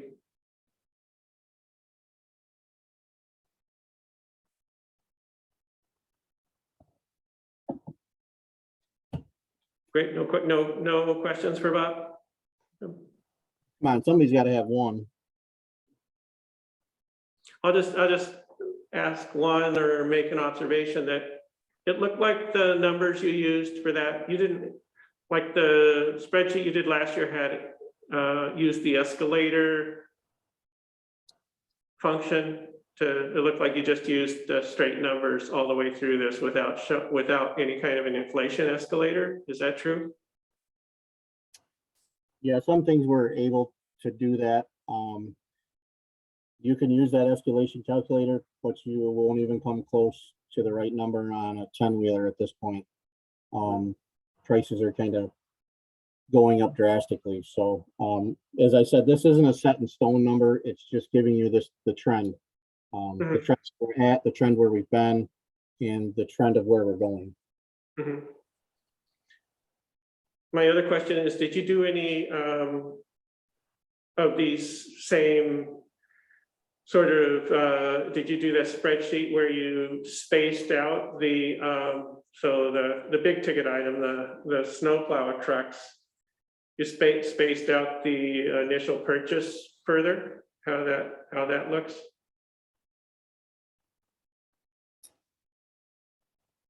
I didn't space them out farther than what they are now. What I've given you is a 7-year turnaround at this point. Right, Like I Right. said, I don't have to do the whole spreadsheet to tell you that if we keep it 15 years, it's not gonna be worth $100,000 when we trade it in. It's gonna be worth $20,000. no, I get that, I get that. I mean, I do think it's worth exploring what, what 7 versus 9 versus 11 or what, I don't know. I went with odd numbers since you started with 7, but my question was about the initial purchase. So if you're doing a 7-year rotation, my question is whether it might be worth looking at spacing out the initial purchases to be closer to, so they're at that spacing interval for the future. Wait, So are you suggesting that we do it where we're only buying one truck and not buying until we're paid off on that? Is that what you're getting at, or? no, I'm getting at when like, so if you're gonna sell a vehicle after 7 years, and it seems like, yeah, I don't know, it seems like it might make sense to, purchase them initially at 2-year intervals or something like that, or 3-year intervals. Right, once we do that, that's where your expected revenue is gonna go down, because you're not only spacing out your purchasing, you're spacing out the year of your truck. Spacing out what? The, You're spacing out the year of the truck. You're dragging out what we currently have. And we still currently are running one 21-year-old truck we're still currently driving. The bad part of that is we also have a 2010, which has to be replaced before that 2000 truck. That truck that's a 2010 gives us absolutely nothing but troubles. And we're trying to weed out the worst and keep the good. So with that said, if I space it out 2 more years from now, our 2000 truck isn't going to be a 21-year-old truck. It's going to be a 25-year-old truck, 26-year-old truck. But if We you're have- doing an analysis of spacing it out, you should also do an analysis of tightening it up. Going every 5 years. Right. well, you're talking about the rotation. Yeah, absolutely. I mean, You wanna- chose 7 years, well, let's, if you want to look at 9, well, then we should also look at 5 or 6 or Yeah, 5 would be well, whatever. I just think, don't necessarily look at expanding it, but also look at, not trying to make paperwork or bookwork for you, but it seems like you must have sounds like you have a spreadsheet, if you just kind of change. Oh, I'm not trying to make work for you. I think if you do one analysis, you ought to do at least another comparative. And like I said, last week was great. I got to talk to people that I wouldn't normally be able to talk to. Yeah. Some are from bigger towns, some are from smaller towns. Richer towns, poorer towns, yeah. Yep. Some are better off than we are, some are, a lot worse. We're fortunate in a lot of ways.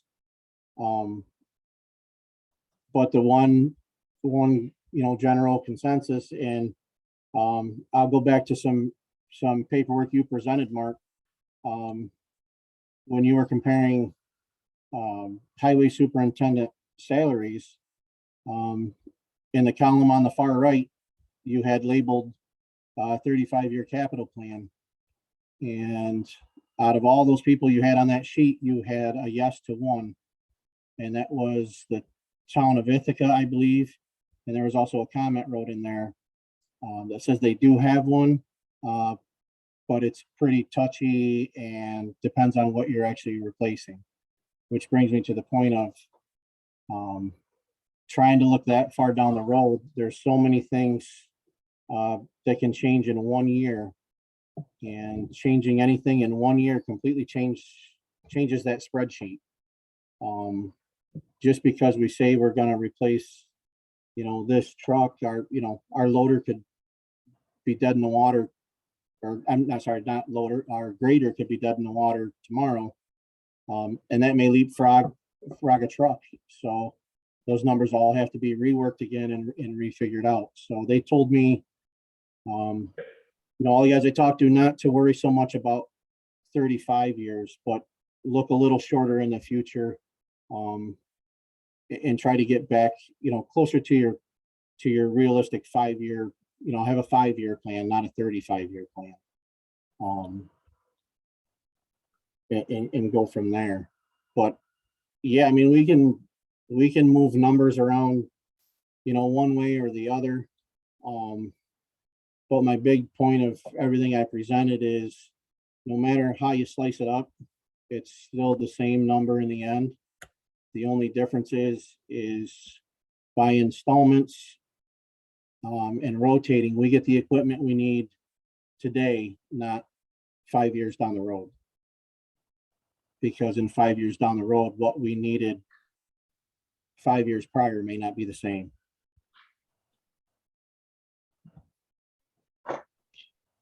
It seems somewhat similar to sort of the concept that people do with leasing vehicles in a way. I mean, obviously, I know we own the vehicle, but it's the idea that it keeps you in the current and when it still has value. At the college, we do this a lot with IT and computers. We have a 3-year rotational cycle.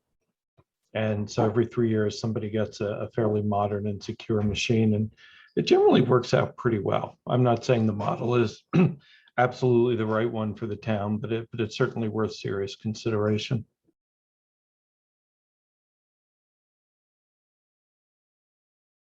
Great, okay. Thanks, Bob. So we'll Well, examine your spreadsheets. Thanks for doing that work. All right. Back to the agenda. Let's see here.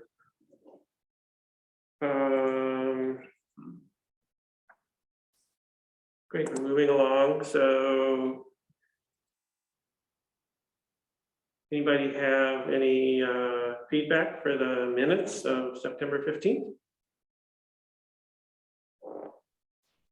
Or Jesse? I thought they looked good. Yep. Okay, so hearing nothing, I'll offer to approve the minutes of September 15th. Or the minutes are hereby approved. And I will call for agenda items for next week. Couple things I have. Let's see. Cal, let's see. Oh yeah, so the dog control contract, I will put that forward for adoption.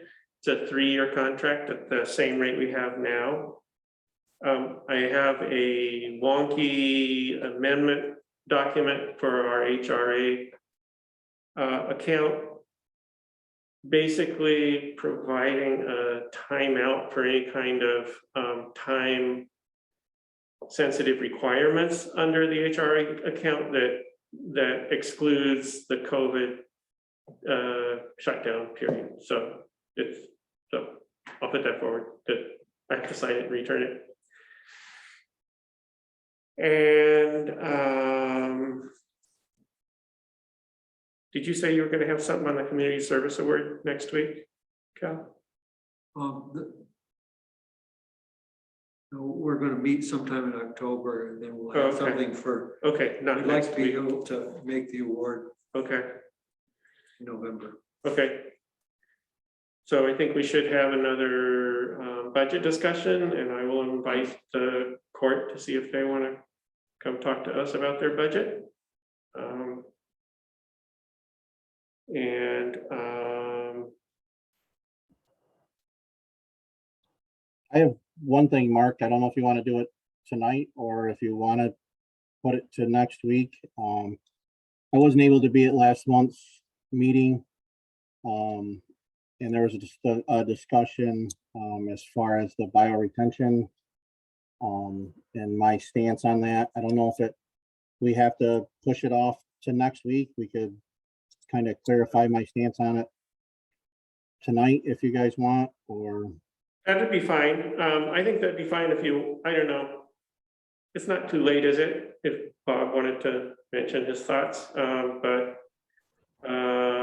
you know, I might put that on the agenda for next week, but I'm not sure I'm ready to, so, but go ahead and share your thoughts. as I had, said before, Mark had mentioned installing a bioretention pond at the town hall. The reason I am currently against that is we already started that project, and we don't necessarily have a huge water issue. There is some small pooling water, and in my opinion, that water is gone by the time you go to the store and get a cup of coffee. To put a bioretention pond parallel to the parking lot that runs water to the street by design. We designed that parking lot last year, raised everything up, pitched it towards the road in the storm sewer. For that reason, with the expectation of not putting this bioretention pond in. And I guess the one thing that really comes to mind for me is we're talking about a bioretention pond on one side of the parking lot and a spring that hundreds of people use on the other side of the parking lot that just runs into the ground. We don't have a water problem on one side of the parking lot. We don't really have a problem on the other, in my opinion. Which also brings some other concerns. It was said that it could be a beautification project. I'd like to look into some things real quick, and maybe Barry could answer the question for me tonight. But most places where I have seen a bioretention pond, there is a chain link fence around it. And for me, we wouldn't be beautifying the town hall with a 3-foot bioretention pond with a chain link fence around it. I don't know if that's anything any of us want to look at, and maybe it doesn't have to have a fence, but I would like a little more clarity on that.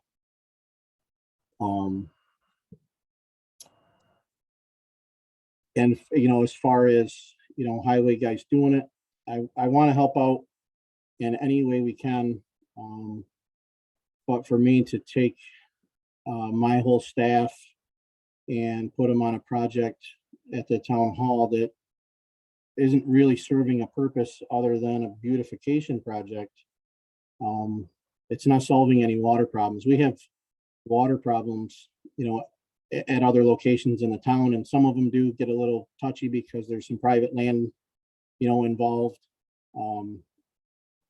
But I think it's worth having a few conversations with some landowners and maybe even helping them acquire, this grant with some help from the town. Some of it is town created.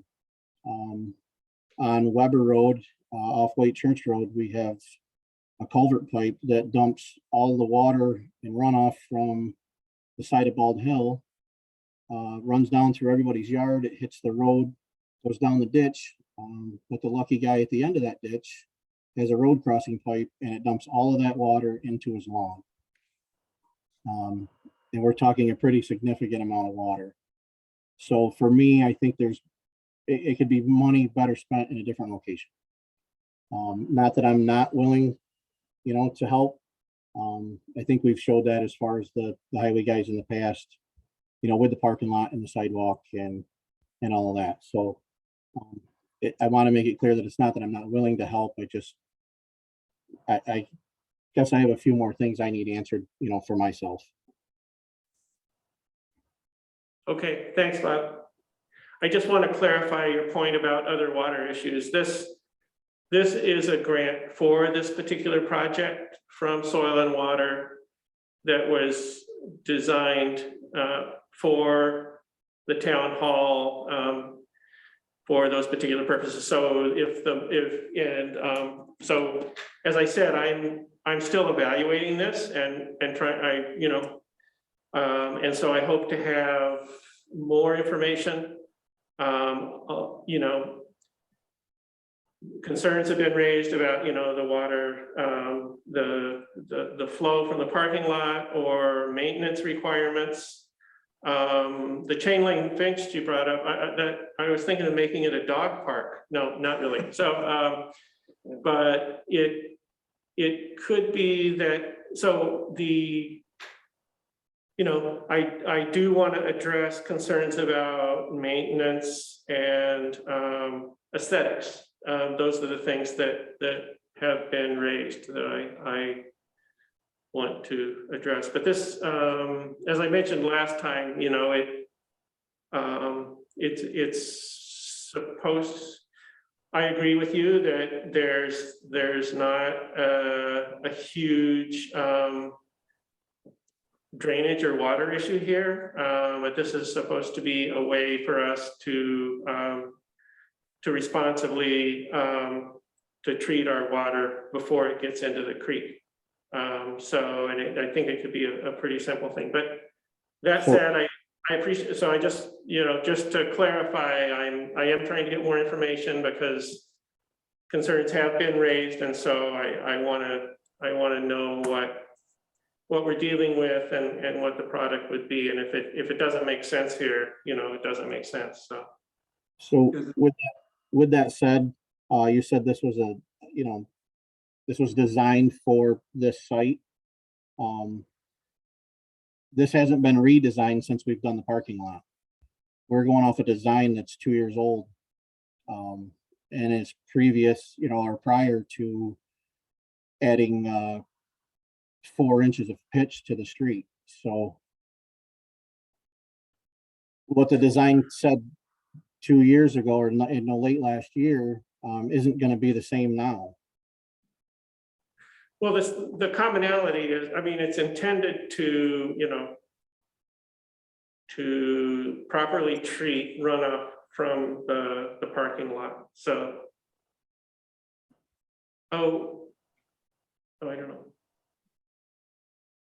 Right, but I guess that's what I'm saying is we don't The have. question is, do we have runoff? Maybe I'm getting more confused. If we don't have runoff, then, if we're just gonna make like a demonstration pond, then just call it a demonstration pond but Yes, there is runoff. So yes. There is the water, the water runs to the west side of the parking lot and then down towards the street and then runs across the sidewalk to the gutter. So.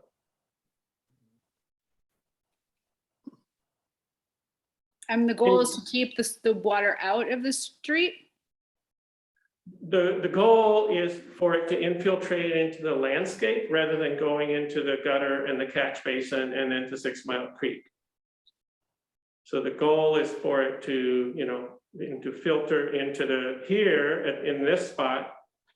A benefit could be they would filter into what's the geothermal loop field, which is a good thing. We'd enhance functionality of that.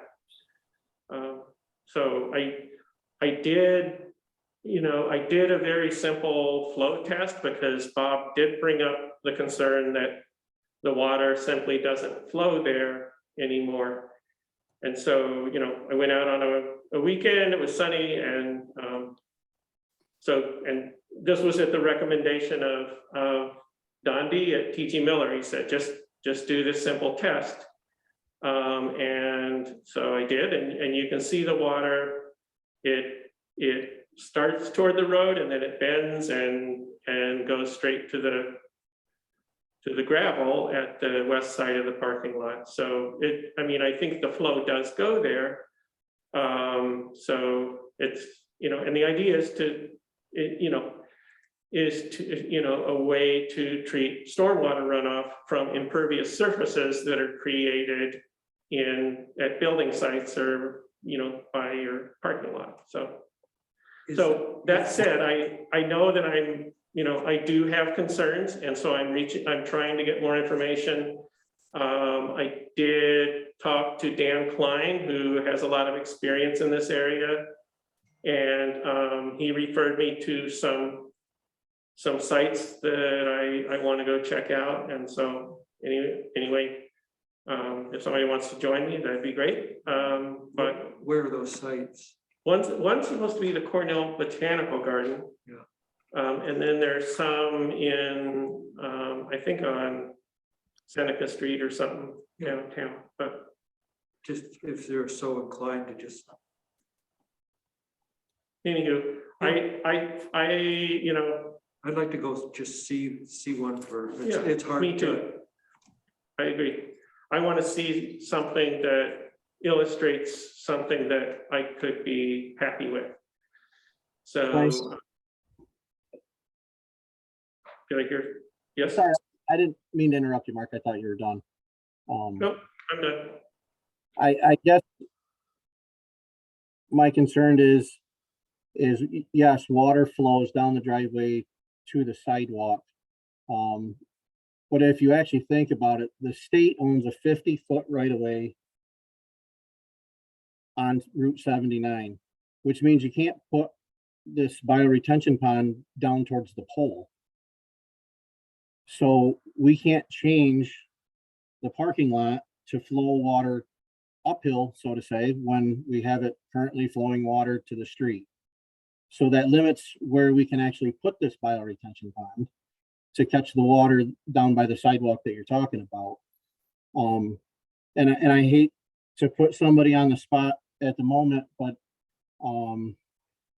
when it comes to talking about water, the best guy is sitting in this meeting, and may very well have his own opinion regarding this bioretention. I know Barry has been through bioretention ponds before, so do you have anything to add to what I said, Barry, or?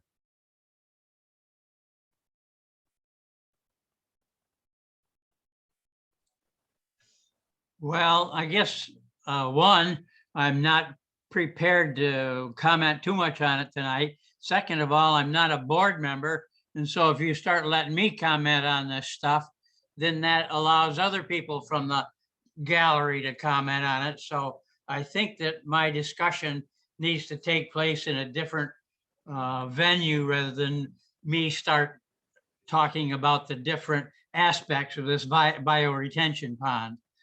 I've got a lot of misgivings about it being placed on this next to the town, in the front yard, all that stuff.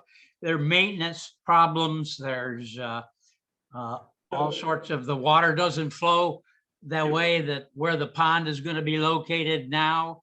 Actually, the grass and the dirt is higher than the stones that are along the edge of the between the grass and the blacktop. That strip along there is called a diaphragm, and it's designed to accept water that's right at the edge of the thing.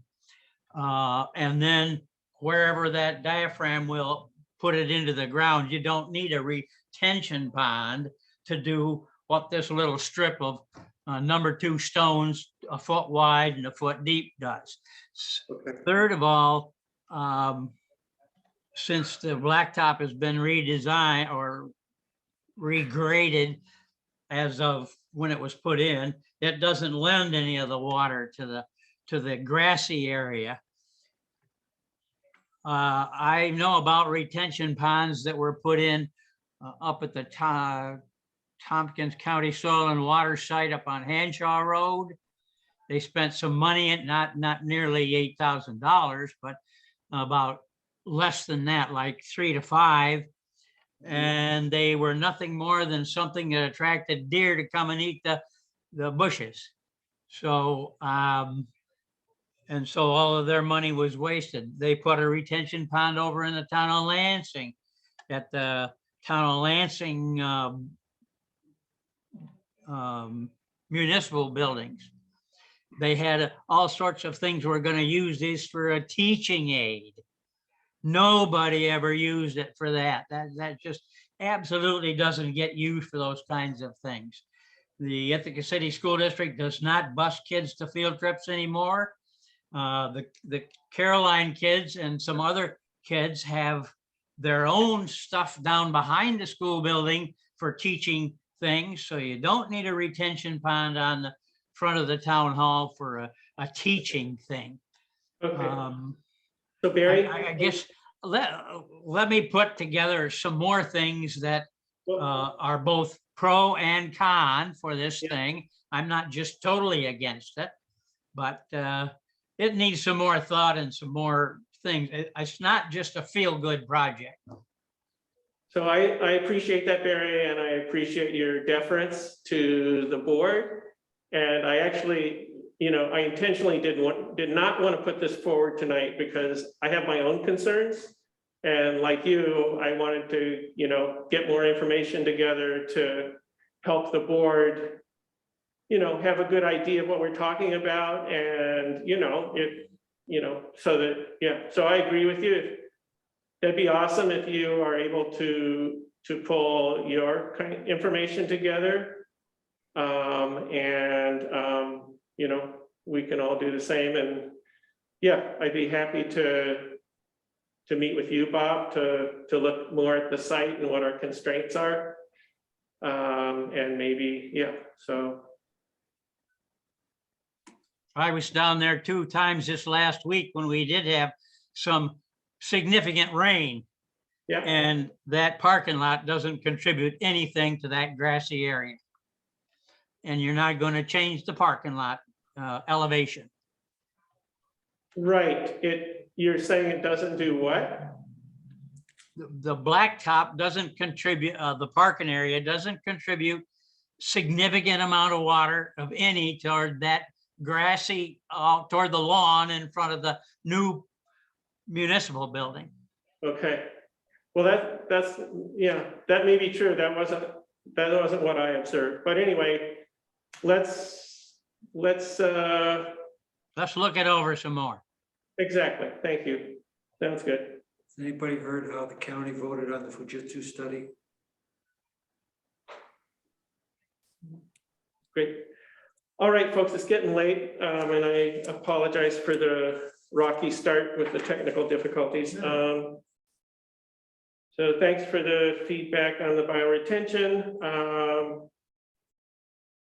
And anything else for next week? That I will potentially put that on. Well, I'll put it on for a discussion, and we can go from there.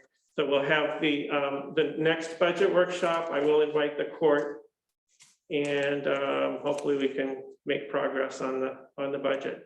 Catherine has a question.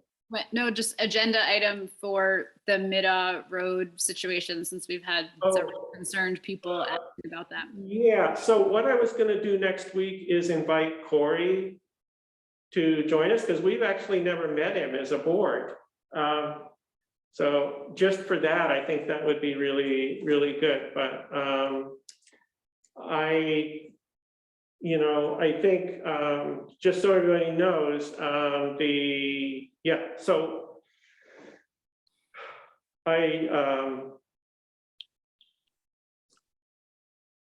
or I don't know if everybody knows, but anyway, so there was construction activity there. It's been about a month, noted, and I did let the code officer know he had issued a permit that was for brush clearing under an acre and some gravel for the driveway. It's obviously gone far, far beyond that. I don't know if anybody's seen it, but it's It's definitely an acre's worth of disturbance.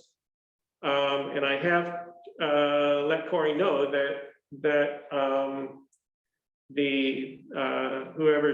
it is listed under Adam Hilker, who is the person who submitted the building permit. So I will be talking to Corey to see where his process is at. I did ask for a stop work order and to go from there. Is that helpful? I mean, we understand that that's the status to our understanding was that there was a stop work order, Mm-hmm.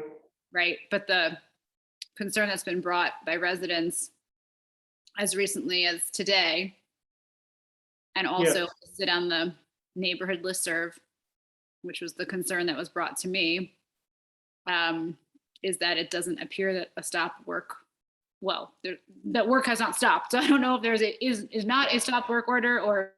Yes, so that's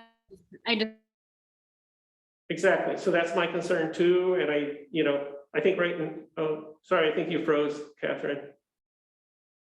I didn't mean to interrupt you, so. Oh, no, I just asking for. Yeah, so I mean, I think our immediate goal is to find out from Corey what the situation is from his office and where things stand, and then take corrective measures. So I did contact him today again, and I haven't heard back, but I'll see him in the morning, I hope, and discuss the matter. So. And then in terms of response, I just trying to be clear in my understanding of how we respond to, community concern. Will you, who will then issue a response and then share with the people who expressed the concern and maybe invite them to I mean, if there's a concern, I think people should come to the meeting and speak at privilege of the floor and know that Corey's going to be at the meeting, and I think that's fair. It's certainly fair. And so my question is whether, we want to make this, I don't see this as an agenda item for the town board right now. I see it more as a discussion or a guidance item with the code officer. So that's my sense. I certainly would be happy, yeah, that's the way I look at it. It's not a question of, it's not a question of whether what the town's position is on this. It's a question of how we are, following through with our rules and regulations, which we do have. So. Right. No, I hear you, but all of the things that you've just spoken to are private and would not be known to any of these people who are bringing the concern. So I think that it's important that we address, concern. This is how we're addressing it. We're following up with the code officer. Right. So how will that be communicated to the people who sent us the email is what I'm asking you.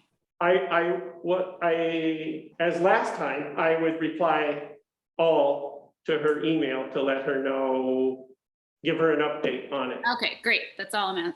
Okay. That it is being forwarded to the code officer for his review and. Right. I don't want to reply until I do follow up with Corey, because I don't know what discussions he's had or where things are. So I want to be informative about it, which I was last time after talking with Corey. So good, thank you. I agree. It's something several people have brought to my attention, and yeah. So, any other thoughts for next week? Mark and I have talked about the water out here. There's a sign by it that says, use at your own risk. And I guess I would, because of quite a lot of people come there to get water, I would like to see that water source tested by the health department at least a couple times a year. I don't know if it's appropriate or not, Marcus. Checked with the insurance company, it's not something that I guess is required, but I don't know, it just bugs me and I don't know if I should just get over it. Or. I thought we were testing it. We did. We definitely did in the past, and I thought that was a semi-regular occurrence. Is that not the case? In the past, but now there's a sign there that says use at your own risk. Right, that came as a result of after we did testing, not that it's particularly dangerous, but just sort of as a liability notice. But I thought we were regularly testing it. And I'm not aware, if I'm misremembering, fine, but I'm not remembering us saying we shouldn't do that. I thought it was 2 times a year is what I'm remembering. Well, I don't remember that, John, so I can, Could be a faux memory, but back in the day, so. No, just, it's something that we should be doing, or It's the same water that comes out of our taps in here, so. with the fact that people. I agree. I actually agree with Cal. It is still a public spigot. And, if it were to be contaminated in some way, I think we'd want to know it. I'm not saying I think that's a high probability, but I don't think there's any harm in periodically making sure and still keeping the sign. Yeah, This is Janice. I think testing it is no guarantee of how it's gonna be the next day. It's been good for 100 years and you could put a sign like that there, but you'd almost have to test it every day if you wanted to be sure anything.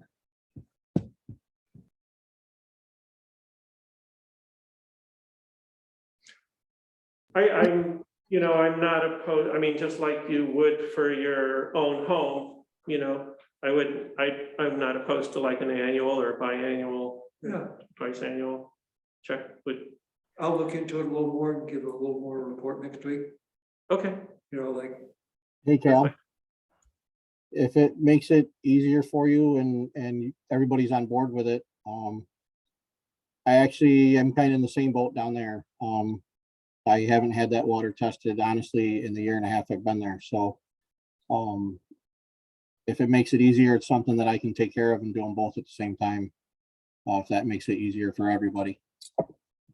or we could just swap it off. You do it one time, I do it the next. Sure, however it works out. Cause I know I have to have water samples sent in for my cheese stuff and so I'm used to doing it.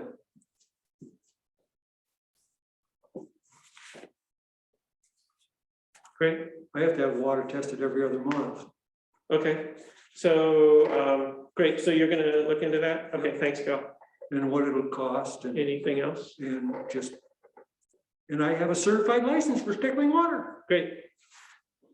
So it's, sounds good, Yeah. thank you. Are we good? John, did you have a comment? Or you're Yeah, just- my comment is we're almost 3 hours in. I'm really hungry at this point, Yeah, and if we so- don't have further business, let's wrap it up. Move to adjourn, so, Second it. okay, all in favor? Thanks. Thanks, everybody, have a good dinner. Thanks. Good night. And recording.